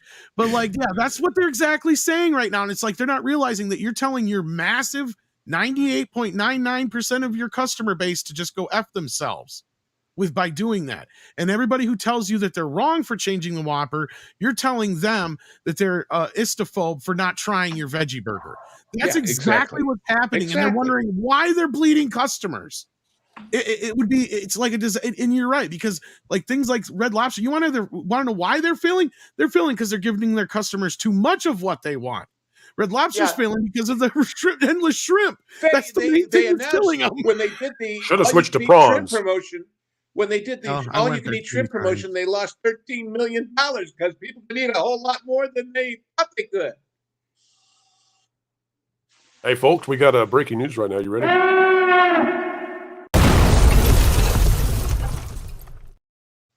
Turns out you should give the consumer what they want. Breaking news, folks. Breaking news. Well, how long has... I think Red Lobster's a lesson within reason, but yes. How long has Doctor Who been around as a franchise again? Like it's 63. Debuted in like 63. So this has been one of the longest running TV shows ever. and it only lasted like a few years under the leadership of the activists. This thing has been through recessions, tragedies, the entirety of Billy Joel's We Didn't Start the Fire song. Like, this show has been through everything under the sun, and yet just a few years under the activists is at the lowest ratings it's ever been seeing in recent years. This is not a coincidence, and none of these entities can realize that this is not working. It's insanity. And you know what, Nolan? If it had been the first to go woke and broke, okay, that was the experiment. It doesn't work. Move on. But how many hundreds of other things have already? I mean, did these people? I know they're in England where they have real beer, but did they never see Bud Light? Did they never see all Look these other out things the happen? window. See what happened to Target. See what happened to Bud Light. See what happened to every other franchise. And I'm not saying you cannot believe in those things, but if you're a media company, you need to be in the sensible center, or else you're going to divide. And it's just math. You're going to lose money. And when you quadruple down onto this, it's just pure insanity. I don't get it. And it's not like they don't know better from within, because let us remember, this is a BBC show at core, and guess who else is distributed by BBC? Bluey. So how can they look from one side to the other side and not know what works and what doesn't, right? I think that is the good news in this, though, is that consumers are making their voices heard and have been for the last year. They've learned that we do have power, and all those people that are saying we don't need you, they're learning to their detriment that they do. This is why you're seeing layoffs in so many different industries right now. So I think now is the time to put the pressure on. If you don't like what these people are doing, don't buy their product, and be vocal about why you're not doing that so that they get the message. And by the way, folks, go ahead. I'm sorry. Well, mine is. All I was going to say was, if you worked at one of these places, these many chains, these many companies that have been closing locations or shut down, guess what you don't have anymore? The money to go to Disney World. It all connects. It all connects. That's right. The people you're wiping out within your organization are your audience. You know, supposedly Henry Ford said he wanted to make the car affordable by the people who worked to build it, or else what was the point? So it all ties together. An elaborate domino effect. Pro, Well, I just feel like I need to remind you, we've got some super chats to read. We'll get to them right after this. It's too funny to not say, folks. When the Red Lobster story was brought up, I checked to see if there was any late breaking news on Red Lobster. Turns out MSNBC is saying that it's racially motivated. It's not the endless shrimp. MSNBC, because Red Lobster is closing the majority of their 100. That's the number they're closing, so not far. all of them. Right, the 100 so far, because they're closing them in lower income, higher crime areas first. That's racially motivated. So Red Lobster, folks, is a horrible, racist restaurant, and that's why it had I thought to close. you were almost kidding at first, but I can tell that's a real story. No, it's a real story. Go check it out. MSNBC. Yeah, I folks. can tell. Don't I read can it tell. till we end the show, though. Okay. Lord. Jonas, super chats. Here we go. Yes, sir. All righty. First of all, Olaf Van S., who I believe had a birthday recently, for €2. Congrats. Didn't expect to stream up now on to 80K. Nobody expects the pro Inquisition. Thank you very much, Olaf. Very generous of you. Tripping Orc for $5 Canadian. Mexican Iron Man is definitely not a YouTuber, but if he was, he'd be one of my favorites. I like that. I like that. That's a good compromise. That works. I will make sure he gets this super chat. By Mike is still listening, folks. He had to step out for a bit, but he's still listening. And can I just say, it's so nice to see Tripping Orc out there. One of the sad things about moving the Pro Show to noon Eastern on Tuesdays is that Tripping Orc and some others have not been able to go over there due to work. But folks, don't forget that every other week we celebrate the Pro Show on Thursdays at 5 p.m. still. And that's coming up this Thursday at 5 p.m. Eastern as we celebrate 70K appropriately that very day. We'll see you there. If I can, for a second, I don't want to do this, but I'm contractually obligated. Yes, you can do the haiku we talked about. Go for it. No. Just for Thank you, Tripping Orc from Mexican Iron Man. You are the coolest. You are right. He is not a YouTuber. This is BS, Mike. I don't agree with any of this. Perfect. Willie Blink Hawkins. twice if they're holding a gun to your head, Tom. You come on for a buddy because he's got some stuff he's got to deal with, and then you get contractually obligated into stuff that you don't want to do and you don't agree with. So yes, Mike is not a YouTuber. I said it. Okay, there. You serious, Clark? No, Eddie, I'm not. Willie Hawkins II for $5. The light was also in the Star Wars The Clone Wars animated cartoon. Are we talking about the light whip was in the Clone Wars cartoon? Yeah, they were used by Zygerian slavers. I don't. Of course. I don't think there were any that were used by the Sith in that show, but I mean, there's a lot of episodes, so I may be forgetting one. But primarily, Can we just point out that the lightsaber is kind of an impractical weapon for certain species. And in the light whip on top of that, I feel like we're getting into this territory. Like nunchucks are harmful to yourself if you don't know how to use them, but they're not going to slice your head off. With the light whip, I feel like there's a pretty big margin for error here. And you could whip your face off with a real whip. Sorry, I should say there's a small margin for error on a light whip. So I love how Lauren's just like, yep. Well, I mean, yes. I mean, when learning how to crack the thing, you're gonna take some hits, and it hurts. So, yes, none of this is practical, but it all falls under the rule of cool. There are some things that you want to see. I mean, Lucas talked about this on the Attack of the Clones stuff when he was having Yoda do all the flippy stuff because they were animating Yoda's robes correctly, and it looked dumb. Right. And he was trying to tell his animators, look, there's it may not be scientifically accurate, but it's artistically accurate. Yeah, I'd like to say, folks, right? That's on the special features of the original DVDs of Attack of the Clones. You know how we've all been kind of waiting for the other shoe to drop from the South Park guys about all this stuff? I'd like a show of hands to see if you think in the next one, Cartman will say, put a whip in it and make it gay. I apologize. I have frozen shoulder syndrome with the Avatar. But I just want to say, folks, we've been doing this show a long time. Anybody out there who would like to do us a favor here, at the 1 hour and 30-minute mark, if you're trying to find this, when Lauren casually drops, what was that, Zygerian Raiders? Is that what you said? Slavers. Zygerians, we're not allowed to say that, Lauren. You're in trouble. When you drop that casually as if it was just common knowledge, the look on Tom's face, folks, if you could get that clip and just zoom in on Tom's face, that was one of the best moments in the entire show I've done. I loved it so much. Where Tom was like, this guy knows his stuff. somehow I can hear Maxwell Smart say, oh, the old Zygerian whatchamacallits ploy, eh? Well, we've seen that one before. I'm going to call you on your shoe in just a moment, Lou. Hang tight. Doggy for $5. May Pro and Company carry on this great work. I recommend The Decline of Western Animation with Fresher Luke from Clownfish TV. Please give it a listen. I'll check it out. Okay. Sounds good to me. Jacob Foxfires for $10. Mike is not a YouTuber. Don't be ridiculous, guys. It's just as ridiculous as having Star Wars that has Luke trying to kill his nephew. It would never happen. Right, Mike? Star Wars is good, right? Oh, my. We've got a lot more super chats to pass on to Mike today.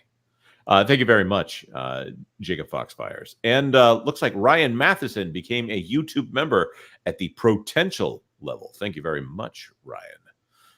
Let's see what else we have. As is Dead Chicken for $5. I think people are more pissed they killed the EU and they keep stealing from it, and they expect us to enjoy the crumbs they distort and ruin. I am partway through a reread of The Last Command right now. I've been talking with Lauren about this, and they're so fun.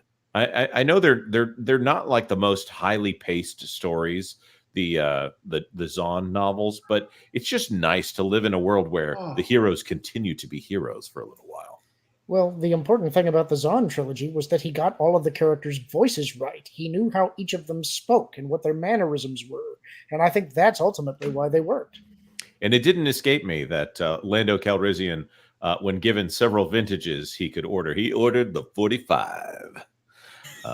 Hoove for $2. Congrats on 70K subs. Thank you very much, Hoove. And those are some cool sunglasses you got there. Indeed. Olaf for €2, a donation to the best producer on producer on Mexican Iron Man. Oh man, and he had to read it too. And I had to read that. Painful. Wow.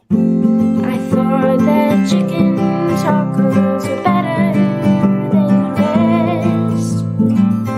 rest. Are you ready for perfect, authentic Mexican cooking just like your mama used to make?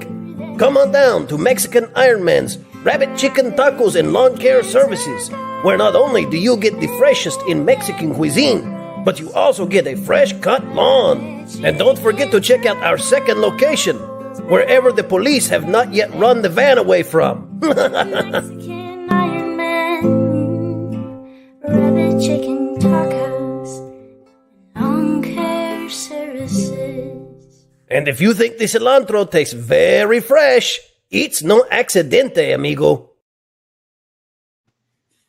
Thank you very much, Olaf. Ryan Matheson for $1.99. Happy to join up right before the 70K show.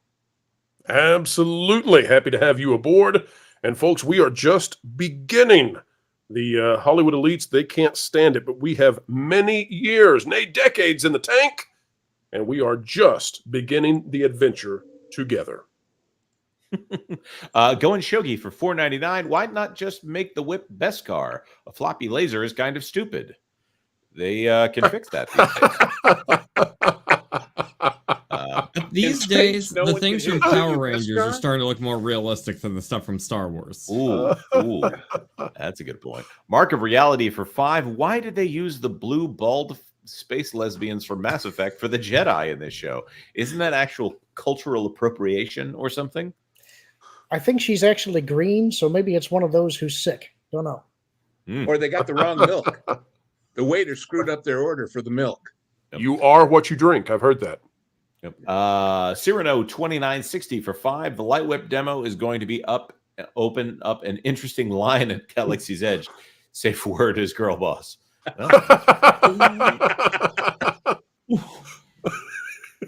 Spicy show tonight, everybody. That's it's right. getting spicier by the moment. I love it. I only had one slip up. One.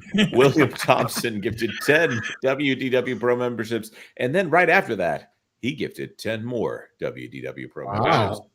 Holy cow. You know what that means? Conrad at this point. And then, that means William Thompson gets to drink from the water hole. Oh, Joe Miller, you just found the marble in the oatmeal. You're a lucky, lucky, lucky little boy, because you know why? You get to drink from the fire hose! Okay, you ready? Open wide! They just don't make Thank you, William Thompson. Yep. And then for $5, I was charged for 20 memberships, but it never came up on the screen. So I did 10 memberships. I'm at a loss for how that happened. I thought we put it up there, William Thompson. No, I think what he's saying is he paid for 20, but it didn't pop up, so he did 2 separate. So did it not pop up that he did 20? Yeah, I don't see 20. Let me... Mr. Thompson, if you have a YouTube channel, we may have to start going over there and start giving you memberships. We'll have to see where you are exactly. I'll just make sure you didn't get double charged or something. If you did, just complain to Google. Usually that's the best. Absolutely. Yep.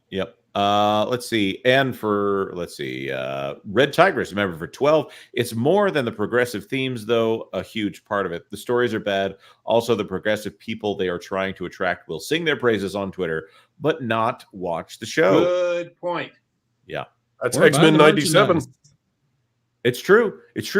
X-Men 97, I don't know how much it costs for them to make. It's cheaper than making a live-action Marvel show, but it still didn't break the top 10 for Nielsen, which puts it pretty low. I think we're talking like 400 watch minutes, even in the it still hasn't showed up. I have heard, I'm not sure if this is true, I've heard it maxed out at somewhere around 215 million in one of the weeks that but anyway, that's not public yet.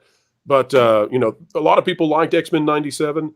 Whenever I would say that it's a flop, it tended to be those who had some sort of ideological desire. Not everybody, but I got tremendous hate in those videos calling it a flop. And yet, the people who hated that I was calling it a flop apparently didn't watch it enough to get it over the line, to get it onto Nielsen not a single time. Yep. And more importantly, they obviously didn't tell their friends. Or if they And I kept wondering, I kept doing videos on X-Men 97, before we knew the ratings. And, they'd just get nothing. Nobody cared. And I thought, well, what is going on? It's the same principle as what we talked about at the beginning about the Apes movie falling off so much. If something is popular, it spreads. It doesn't die. It doesn't shrivel. Because the people who like it say, hey, you got to watch this. How often do we do that? We've seen Super Chats, that thing about the animation thing. That sounds great. I want to watch it. Doesn't happen with these things. Well, We know Hollywood does so many. Go ahead, Lauren. Go ahead. Oh, sorry.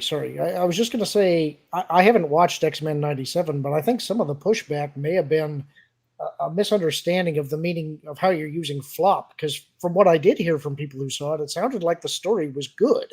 A thing can be good and still do poorly for viewership or for making money.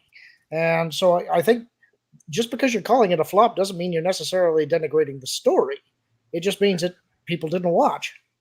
Right. I mean, Hercules was a flop. There are so many things that the Disney company in particular celebrates now that were massively underattended, under monetized back in the day. But Disney generally makes their money back on monetizing it, merchandising it forever. So with this, there were two things that came out of the reporting on X-Men 97. First of all, that it never broke the Nielsen top 10, and we have the numbers for those weeks that it came out, specifically because Disney said it was the biggest premiere for an animated show ever that they've ever had. And so on that a Tuesday. No, I just mean ever. During ever. an eclipse. No. But that's okay, but that's usually the way they do these championship. Right. Well, and the only reason I understand the joke, but in this case, they're saying that means that Marvel's What If is under 400. That means that Proud Family, that they're so proud of that show, which is one of the worst things that has ever been done in animation from a cultural standpoint. All of these things are below whatever X-Men got, and X-Men didn't chart. So there's so much about it that it didn't work out the way that they wanted it to work out from a audience metric, but that doesn't mean that the audience didn't like it. It just means it's a flop. It also says that most of the Star Wars premieres were big flops as well. And you would think, with all the controversy about DeMaio right before it opened, a lot of people would just be curious to see, well, what's this all about? And at least tune in like the first week, the second week, and those would be big, and then it would drop off. But they didn't even do that. It's true. Packing protons for 5. We can no longer call it woke or progressiveness. It's regressive insanity. Yeah, it's definitely regressive. Lately, I've been thumbing on the phrase critical constructivist, but that's going to take a little while to take. You guys, the word is stupid. It is. It is. Just use stupid. That's something everybody understands, Well, that's what you get with the Doctor Who situation is stupid. We all have friends that are nice people, and they live their lives, and they do their jobs, and they have their families, but they're stupid, and you don't want to spend a lot of time with them, Yep. So what their motivation or reason for it is really kind of secondary to that. It's true. God bless you, Lou. MH. He does. For, Thank you. 1999 in Saudi Arabian Riyal. How can a company purge their divisions of the activists running things? I don't believe, for example, Disney will be fixed simply if Iger leaves. You are correct on that. It would take a massive restructuring of the company in the style of Elon Musk at Twitter. And as Here's I the keep thing saying, is everyone is afraid. There's such a discourse over Bob Iger now. You think he's scary? Think about whoever she is going to be that he appoints as his successor if Nelson Peltz or someone doesn't get on the board. Like, it could get even more scary. We saw what happened with Star Wars and Doctor Who by picking people just off of agenda over naturally bringing them up. Iger at least, has almost 20 years with the company. He's not good at his job, obviously, but he's managed to at least get some hits. If he just appoints someone just for the sake of, all right, I put someone progressive in my chair, now I'm going to get out of here and go write another book, it could get a lot worse, guys.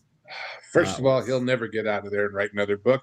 Whoever it is, he'll be sitting on their shoulder. Remember those old cartoons where you had the angel on one shoulder and the devil on the other, and they were both fighting with the guy over what to do.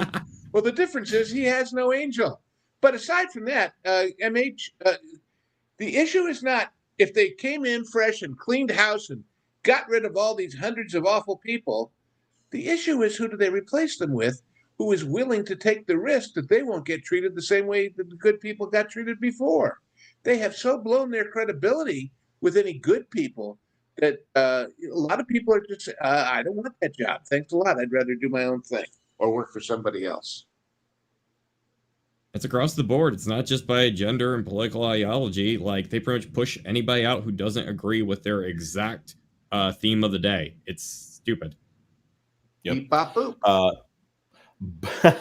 Butterbiscuit92 for $2. Why the heck don't you advertise? I am so late. Bro, did you not tweet out the show? Well, this one was rather quickly put together once we realized that things needed to be rescheduled and recombobulated for the evening.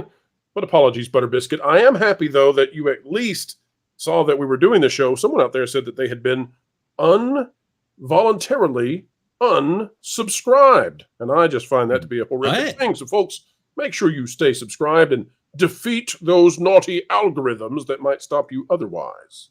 Yep. All right, Pro, I return your show to you. Well, thank you, sir. And folks, we have huge news coming very soon as we are celebrating 70K. Don't forget that 70K subscriber celebration is on the way this Thursday at 5 p.m. Eastern. And of course, your regularly scheduled Pro Show is coming up also Tuesday at noon Eastern.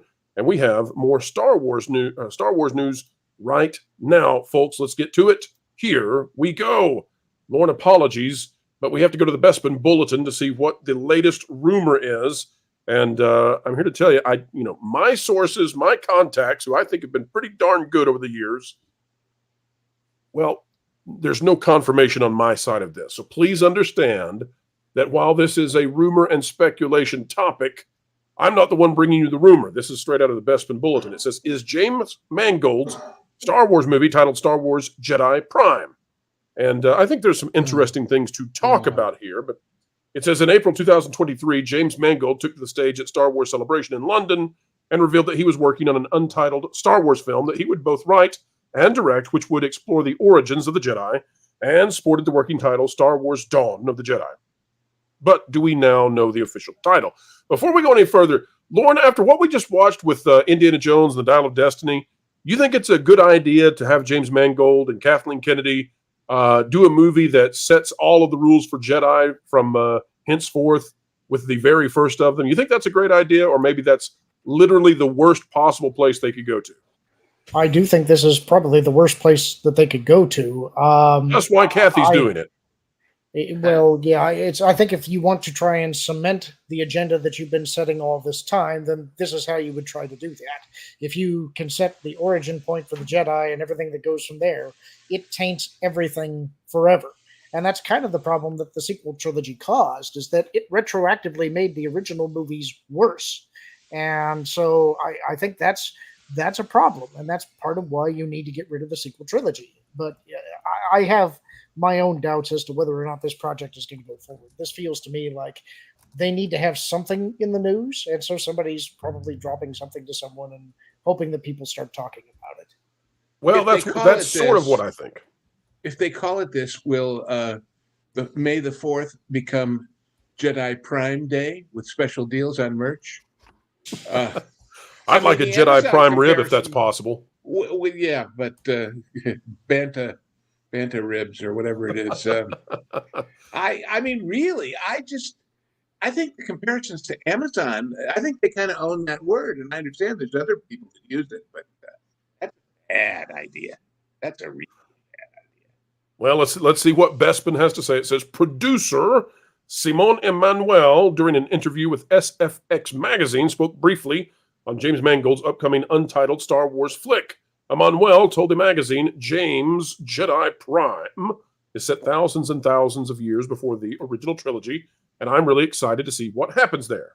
And then Bespin takes that and runs with it and says, Jedi Prime?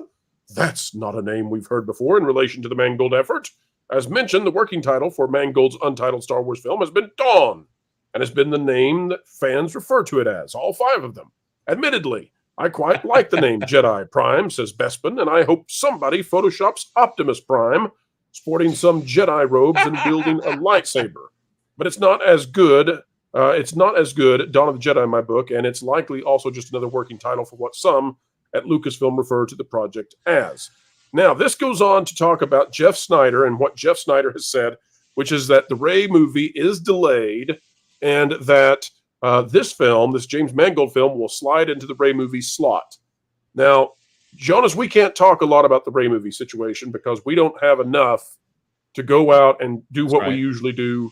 So, folks, we're just going to tell you, we've heard chatter. We've heard chatter about a Rey movie delay. We don't have that confirmed enough from our standpoint to bring that to you as an official pro rumor. We don't have what we suspect is sufficient evidence there, but we're hearing the chatter. We're not ignoring the chatter. We just like the track record we have, and we'd like to keep it that way. But just out of curiosity, panel, do you think after what we witnessed the last time James Mangold worked with Lucasfilm, like, why would we do this again? Why would this man do this again to himself? Why would Kathy do this to good people of America and put it out there in theaters for them to ignore? What is going on here?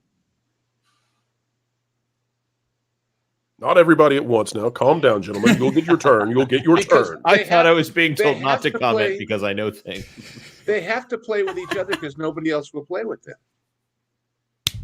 That's it right there. That's a good point. Jonas, you just said you're that you know things and that you're not supposed to talk because you know things. What do you know, Jonas? What are you knowing down there? What, Pro? You just told me not to say those things. Okay. No, don't say the things that we're not supposed to say that we know. Right. Okay. So let's say the other things. We'll talk about the producer on this film, Simon Emanuel, and the fact that it's not Simon. Is it Simon? I think it's Simon. I think he's British. Not apologies, French. Simon Emanuel. Simon Emanuel. I am deeply sorry. He was on the red carpet for Indiana Jones and the Dial of Destiny. I don't know if you've heard of that one. It wasn't very popular in theaters. It was a small film, minor budget. Anyhow, he was on the red carpet and he said the next thing that he would be working on was the Rey movie, at the time referred to as the New Jedi Order film. Well, according to this article, it looks like the next thing that he's working on is actually this Jedi Prime, which Jedi Prime to me, that sounds like an internal code name, which why would you call it that if everyone thinks it's already called Dawn of the Jedi? I have some insight there. Oh, okay. They're getting the Dawn of the Jedi name from a Dark Horse comic series that dealt with the same time period. Probably has no actual connection to the comic series, but because it's in that period, 30,000 years before the main movies, that's kind of what it got labeled as. Jedi Prime is referencing the mural that was on Octu that was shown in Ryan Johnson's movie, The Last Jedi. Yeah. And so they're probably trying to draw a subtle tie to that. Genius. Which that's the one where that's the one right before he goes out onto that precipice there where he dies of straining too hard while squatting. Anyhow, looking at the timeline here, if the Rey movie was supposed to be the next thing that he did, and then the Mandalorian movie came in and took what we assumed was going to be the next Star Wars time slot, theatrical spot on the schedule, and now it sounds like this Jedi Prime or Dawn of the Jedi, whatever this film is called, is the next thing that this guy Simon Emanuel is working on. He's also involved in the Acolyte too, but it sounds like the Rey movie is going farther and farther and farther away, and we still haven't heard much from a very talkative person who was attached to the New Jedi Order film for some time, and that's where I'm going to stop before I get myself into trouble. Yeah, you might get into trouble, and we're not ready to talk about some of the Star Wars movie rumors that we are working on, but folks, will be bringing it to you as soon as we can. But accuracy remains a top priority here on the Pro Channel, as well as with that Park Place. Not really sure if people even care, though, anymore. I think they do. I think that, covering Star Wars and what's happening with Star Wars, specifically with Favreau, I'm not sure about beyond Favreau, but I think people actually care about how Favreau goes out. Beyond that, though, I think people look at The Acolyte.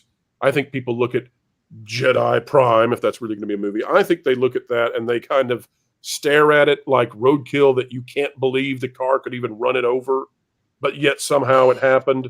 That's sort of, I think, what happens here. But that's a story for another day. And that's the story for what it's worth. I just looked up this guy Simon, and he is certainly a journeyman guy on the production side. Started out third unit, second unit, second assistant production manager on a lot of things, a lot of big things. But all I'm saying is he is not the creative script story director side. He's the nuts and bolts guy. So the idea that he's saying this basically means somebody told him, oh, that thing we're working on, this is the latest idea for a title. And that's really all he knows. So, I mean, he may have some sort of rudimentary script that he's breaking down, but he's not going to determine the way the story and the characters go. That's not his bailiwick. That sounds accurate to me. And we'll leave it. That's right. And we'll leave it at that, lest we get into any trouble. All right, Jonas, lest we get into trouble, let's bring up the super chats that we have. And then we've got one more story on the way, folks. We believe that Valiant Renegade is actually going to be able to do his show later this evening. We're going to be redirecting straight to the Renegade Online show, where some of the panelists here may be joining him. And so we hope that you will be joining as well. But we've got one more story to go. First, though, Jonas, the super chats. Christopher Burke became a YouTube member at the potential level, as well as Slade Wilson, the returned man, for $5. Congrats on 70K, fellas. God bless and keep making it happen. But why is Jonas still gay? Maybe it's Maybelline. The prodigal son has returned. What a great reference. I wasn't expecting a maybe it's Maybelline reference. That's it wasn't on my bingo card. Thank you, Slade. You have yet again impressed. Packing Protons for 10. The only way you get people to even begin to care about Star Wars, Elon and Nelson take over, bring in the kitchen sink, do a Twitter firing of Lucasfilm, and get a good game plan going. Maybe then. That would be the big question. Who stays at Lucasfilm versus who goes? Do you think the people they'd have to get rid of half the Lucasfilm, studio. I've thought about this many times, but do you think the people of Lucasfilm would be petty enough, like, on their way out to, like, delete, like, important files and historic records before they leave? If they did, like, a mass firing? I seem to remember a White House staff that took keys off of typewriters and trashed things. Oh, yeah. So those W's magically vanished. Yes. So if you're asking, could people on the left side of the universe be petty? That's a rhetorical question, isn't it? That's true. Nick Hayes for $5. Can you explain why Nielsen are still relevant with it being such a small sample size? How does that show anywhere near true viewing numbers? Tradition is one. There's more than that. Nick, it doesn't matter because they're the ones that advertisers listen to. Nielsen is a device for measuring audience so people know what to charge to watch it. So if everybody agrees to use them, they're it, whether they're good, bad, or indifferent. And there have been times when their numbers have been called into serious question, but somehow they're still around. And it's called being the last man standing in that business. People have spun off and tried to make competition for them to their great failure and great loss of money. So it's the only game in town is the answer to your question. The thing I will say here is because of Valiant has done some coverage here with KMG, who's a great source on this kind of stuff. Walt Disney Company came out on top as far as total viewership of any of the TV providers of any kind, even above YouTube. And you don't know whose palms were greased there, but that means that Disney is going to be a lot happier with them than they were in the past, as well as it puts Netflix on top of the chart. Nielsen puts Netflix on top of the chart when we're just talking about streaming minutes only on the streaming side, not for television in general. So you have Netflix and Disney right now who are very happy with Nielsen.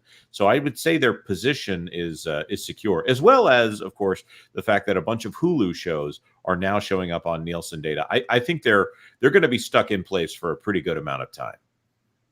Yes, and what I was going to say, actually, that exact same point, but I was also going to add, we have seen times when Nielsen has been pressured. Most recently, I think the best public example beyond this Disney total market share on all streaming services rubric that you're mentioning, folks will remember back when the NFL was facing tremendous scrutiny over the kneeling during the anthem situation, which is not entirely gone, by the way, but back when that was at its height, there was great fear from the NFL and from the distributors of NFL games that the Super Bowl ratings would be bad. And because the Super Bowl ratings would be bad, advertisers would be mad, and it could affect future advertising for the NFL down the road. It also might really damage those who thought, kneeling during the anthem was a good idea. And so there was tremendous pressure put on Nielsen to figure out a way to help fix those numbers so they didn't look too bad. And I'm not suggesting Nielsen did anything unethical here, but during that time, and folks, you can go find these articles. It's a little bit of a struggle, but you'll find them. During that time, Nielsen actually added a new statistic to pad out the ratings for the Super Bowl, and that was they began to assume the number of bars that were playing the Super Bowl and add that to the overall statistic. So Nielsen is not invulnerable, and Nielsen often is pressured. Being the king is fun and dandy, but if you don't do what your constituents want, then you could lose that throne very quickly. And so Nielsen sometimes acquiesces in that way. And as proof of that, when we went into Nielsen in detail a few weeks or so ago, I went to the source. I went to Nielsen's website. Now, when you go to something that says, what matters to us, Nielsen lists 6, I guess you'd call them mission statement goals or whatever. And if you're listing 6, you probably put them in the order of importance, wouldn't you?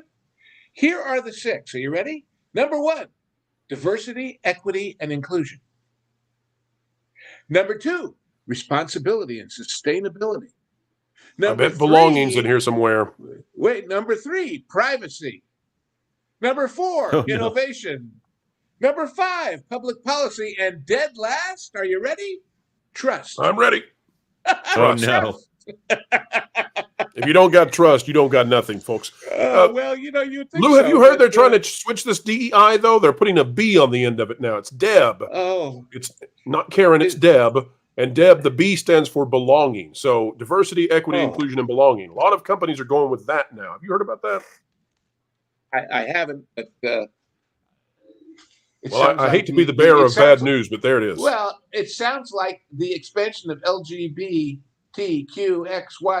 double Z minus 12 to the 5th power that's gone on with that, right? Quick, somebody write that down. That's a quote to hold on to. Oh, well, I just made it up as I went along, and so are they. Powerful prefrontal cortex you got there, Lou. Oh, hey, it may be powerful or weak, but it's mine own. All right, packing protons for 5. We haven't heard from that Ray director lady lately, have we?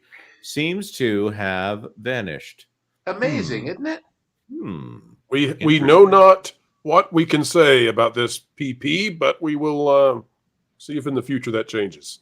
All right, Pro. Indeed. There you go. All right, folks, we've got a PSA that we've got to play. It's required by the government. Enjoy. Are you sick and tired of stuff being swept under the rug because you or the media are too lazy to actually deal with it? Or are things just building up around you so much that you can no longer ignore it? Also like the mainstream media? Well, I got the solution for you. I'm Wilton the Troll, and I want to tell you about this revolutionary new product called Joneth. That's right, no longer do you have to put up with stuff shoved under the rug. You can actually get rid of it and dispose of the problem in seconds by using Joneth. You can, in a matter of seconds, deal with the political and illogical buildup of the muck and grime around you effectively and efficiently with Joneth. You might think this is an ordinary vacuum, but you'd be wrong.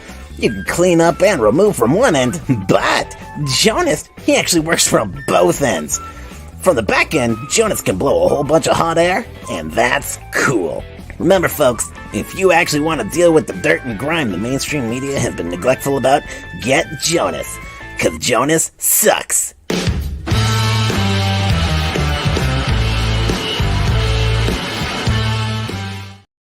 Did he ever figure out letters to go into all of those spots, or is he ever finish the ad? Oh, he's still working on it. Don't worry, Jonas. He and Slade, I'm sure, are teaming up at this very moment. Folks, it's time for the final story. We say the best for last, perhaps. And if you're Jack White or any other anime-loving individuals out there, hide your eyes, close the doors, lock them, and bury yourself in the basement. Don't come out, because Disney is at it again. This time, they're ready to kill the last vestige of good entertainment remaining. This out of comicbook.com by Megan Peters. Disney executive details the company's anime game plan. You thought it was safe to go outside or to stay inside. Can we make a horror movie with the Walt Disney Company at this point? Because they've killed Star Wars, they've hurt my NFL, and now they're coming for my anime. Well, here they come. Here we go. There are few companies that boast the size and power of Disney. For decades now, the company has built itself carefully with a slew of franchises and original outings. From film to television and music, Disney does it all, including anime. And recently, one of its top executives addressed Disney's interest in anime. The update comes from Manton Webb, or Monton Webb, perhaps. What a name. As the site spoke with Takuto Yahara, an executive at Disney that oversees anime. Of course, he does. It was there the official admitted Disney is very interested in bringing more anime to the company's lineup. But as anime projects come across Disney's team, Yahara says tweaks may be needed to avoid.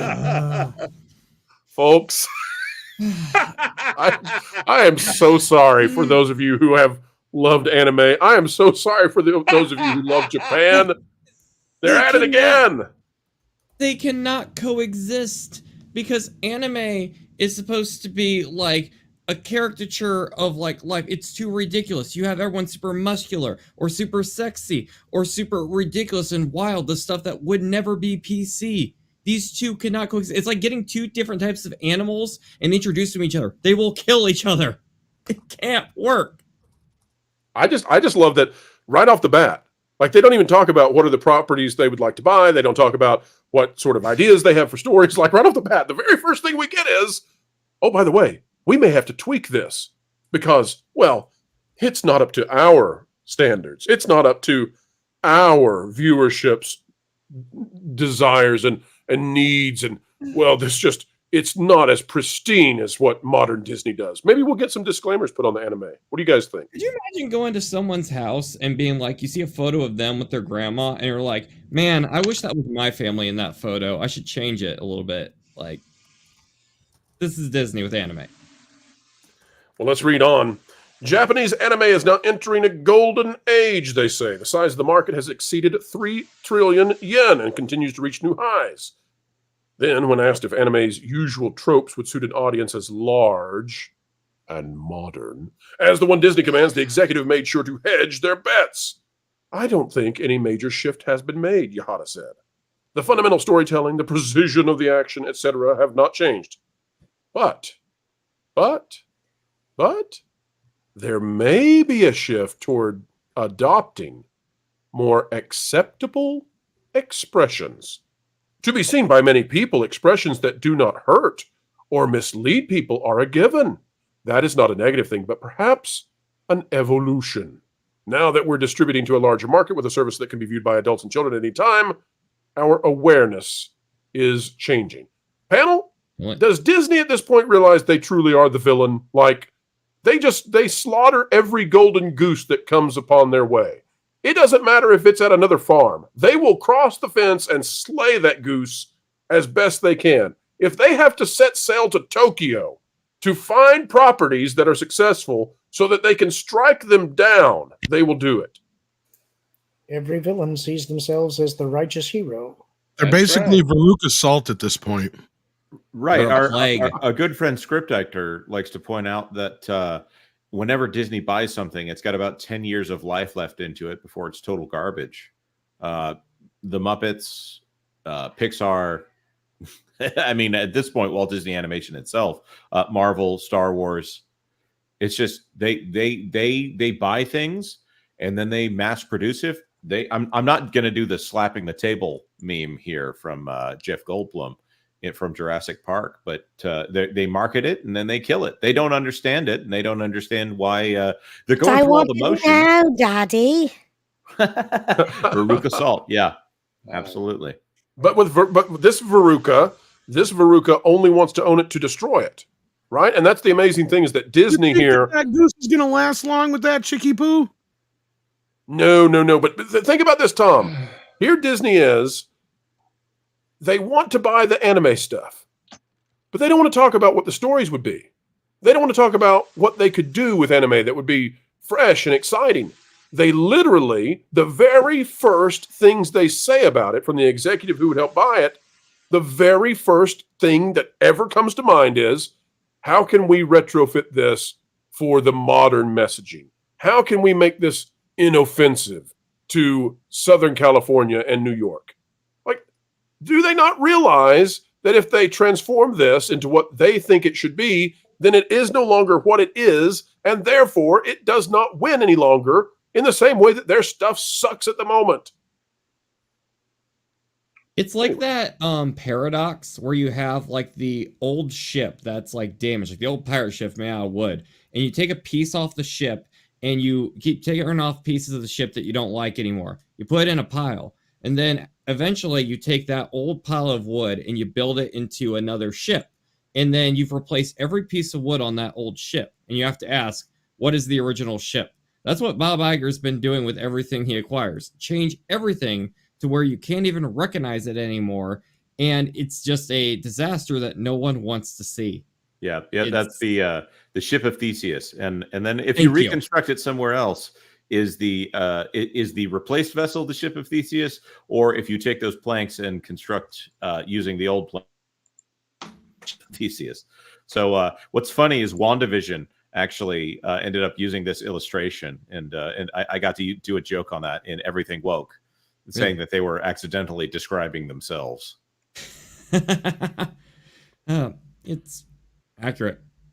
But so let's talk about then. Okay, so Nolan, you're a big fan of anime.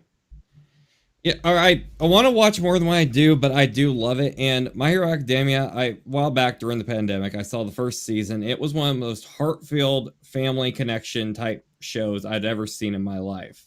And anime is one of the few things, because Jonas just went and listed like 5 different things Disney has acquired. And I was just thinking in my head, like Power Rangers, Doctor Who, Indiana Jones, gaming. Anime is just one of the few things that's sacred and left. And we've already had enough trash adaptations of anime in the West. Usually doesn't work over here. One Piece was a very rare time that can happen.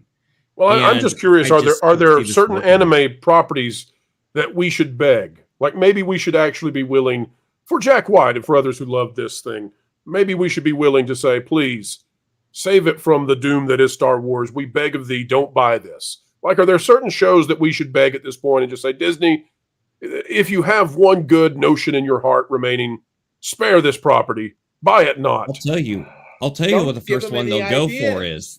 The first one they'll go for is Sailor Moon. They'll get Sailor Moon. They'll put that's getting Velma. Underneath all that's getting Velma in a heartbeat. Yeah, it's like they'll race swap Sailor Moon, and they'll make all of the cast, that's a dude. That's Sailor Dude now. Sailor Dude. But I think they'll go for Sailor Moon because it's going to be mainly girls, and just to annoy me, they'll make the cat a dog. That's what they'll end up doing. No, they're not dog people. They're not dog people. That's one thing you don't have to worry about, Nolan. Thank God. If they come for the cats, that's the lines getting drawn in the sand. That's good. They're going to ferrets. Look, when I think you're wrong. Oh, God. It's not that they're going to switch the cat to a dog. Given their ideology, they're going to have a cat that barks. Yes. Oh, come on. Sherlock Holmes, the case of the cat that didn't bark. But here's the question: who's going to sell them this stuff? We've already seen the pushback from Oriental Land about wanting to change Disney there, and we've already seen the guys behind the great Godzilla stuff saying we don't want to make them your way. The good anime people are going to say, we're doing just fine. We're happy. No, thank you. Bye-bye. It's going to be the bad ones. It's going to be the weak ones. It's going to be the, oh, hell, I'm tired of this. Let's sell out. That they're going to be able to buy. I mean, so Good. Used to line up to get a chance of that Hollywood money. Now it's like, hey, we don't want our brands tarnished. Like, well, that's all I'm saying. The ones that agree to it will be labeling themselves as traders to the medium automatically. Well said. Well, it's going to be interesting to watch. All of this is going to be seen as a reaction to the success of Nintendo and everything else at Universal. It's all going to be a playing catch up too late thing in the eyes of most people. No. Bob Iger said right before the stock took another nosedive, he said they're not worried at all about Super Nintendo World. Doesn't bother them at all, Lou. Or Zelda, or are you suggesting, Lou, you don't take him at his word? I take him at his word as much as he gives his word. Ooh, gotcha. Well, that's well said. Well, folks, we have had a tremendous time bringing you the news this evening. A schedule had to be reconfigurified, but guess what? Valiant Renegade is now live. He is in the studio, and that means it is time for us to bid you adieu. Before we do so, though, folks, Jonas, bring forth the Super Chats. All righty. Packing protons for 5. Jonas, spokesperson poll. Slade or Evil Queen after she gets fired? Ooh. Oh, I suppose I'm the one who has to answer this? Yeah, that's what we're all waiting for. This is you, sir. I don't know. I think I'm going to have to say Slade because commenting on the other one would get us in more trouble at this point. Stay tuned to thatparkplace.com. I will only point out that we don't know how big Slade's hands are. Packing protons for 2. You made Master Roshi cry, Pro. I am very, very sorry to Master Roshi. Disney made me do it. Yep. Doggy, member for 3. Kingdom Hearts stories bad enough. Disney will ruin it further. Unless it's a different KH. Boar Legion for $10. It used to be, if you can't beat them, join them. Disney, if you can't beat them, buy them, then beat them. With their death. Whip from Star Wars.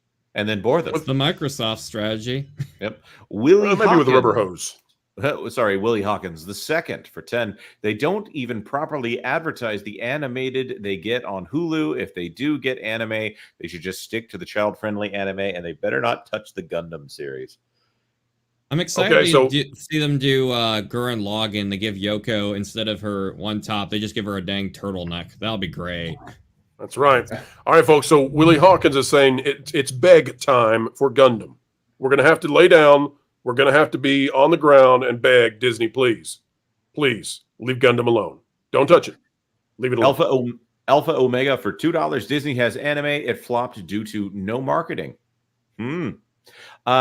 Future Avengers, probably one of the better anime shows on Disney Plus right now, by the way. One of the better animations at all on, oddly enough, a company that's known for animation. They just had to farm it out to Toei. Or maybe it was Toho. I forget. Willie Hawkins, the second for $5. And I'm still waiting for Battle Angel 2 movie and hoping it gets an actual anime without Disney's touch. That's going to be up to, I believe, James Cameron. If James Cameron says he wants to do it, I can't see Disney saying no to Jim Cameron. True that. Yep. Tennille89 for $20. Not something I can quantify, but I think the longevity of woke is weaker than we might think. In addition to everything being verifiable, there's just a tone of bitterness and touchiness from the wokies that speaks of dawning horror.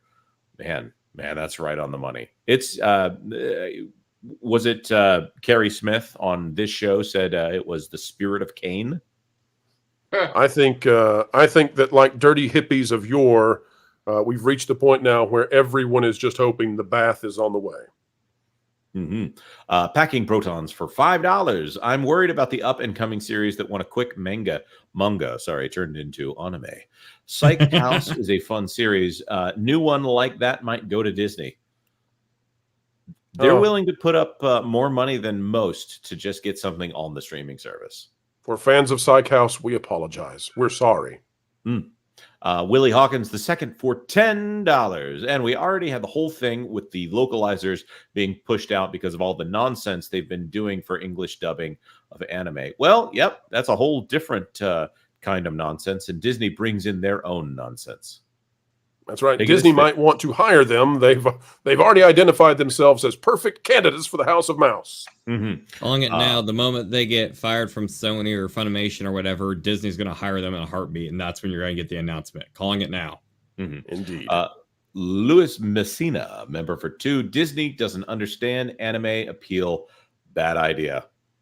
Couldn't agree. When has a bad idea ever stopped them before? All right, folks. Well, it is time for us to go to a place filled with great, fantastic ideas. You have been waiting, wanting, and knowing that the great one, the Sunday night Sultan of fantastic, excellent broadcasting, Valiant Renegade. You've been wanting to see him. It's time. Folks, we normally do an outro here. We'll keep it very short. Please go subscribe to all of our guests. Make sure to check out Tom at Midnight's Edge and Midnight's Edge After Dark. And ladies and gentlemen, don't forget that the Pro Show 70K celebration is on the way this Thursday at 5 p.m. Eastern. And of course, you have something to watch at noon Eastern every day of the week. Monday, Tuesday, Wednesday, Thursday, Friday. Monday, Wednesdays, Fridays, it's Midnight's Edge. Tuesdays, it's the Pro Show live at noon Eastern. And Thursdays, that Park Place live. Be there. Or be triangular, because swear, you are not. You all are. 1.21 gigawatts! 1.21 gigawatts! And folks, as opposed to the normal outro, I'm going to ask my panelists who can actually move, wave bye to the camera because it's time for Valiant Renegade.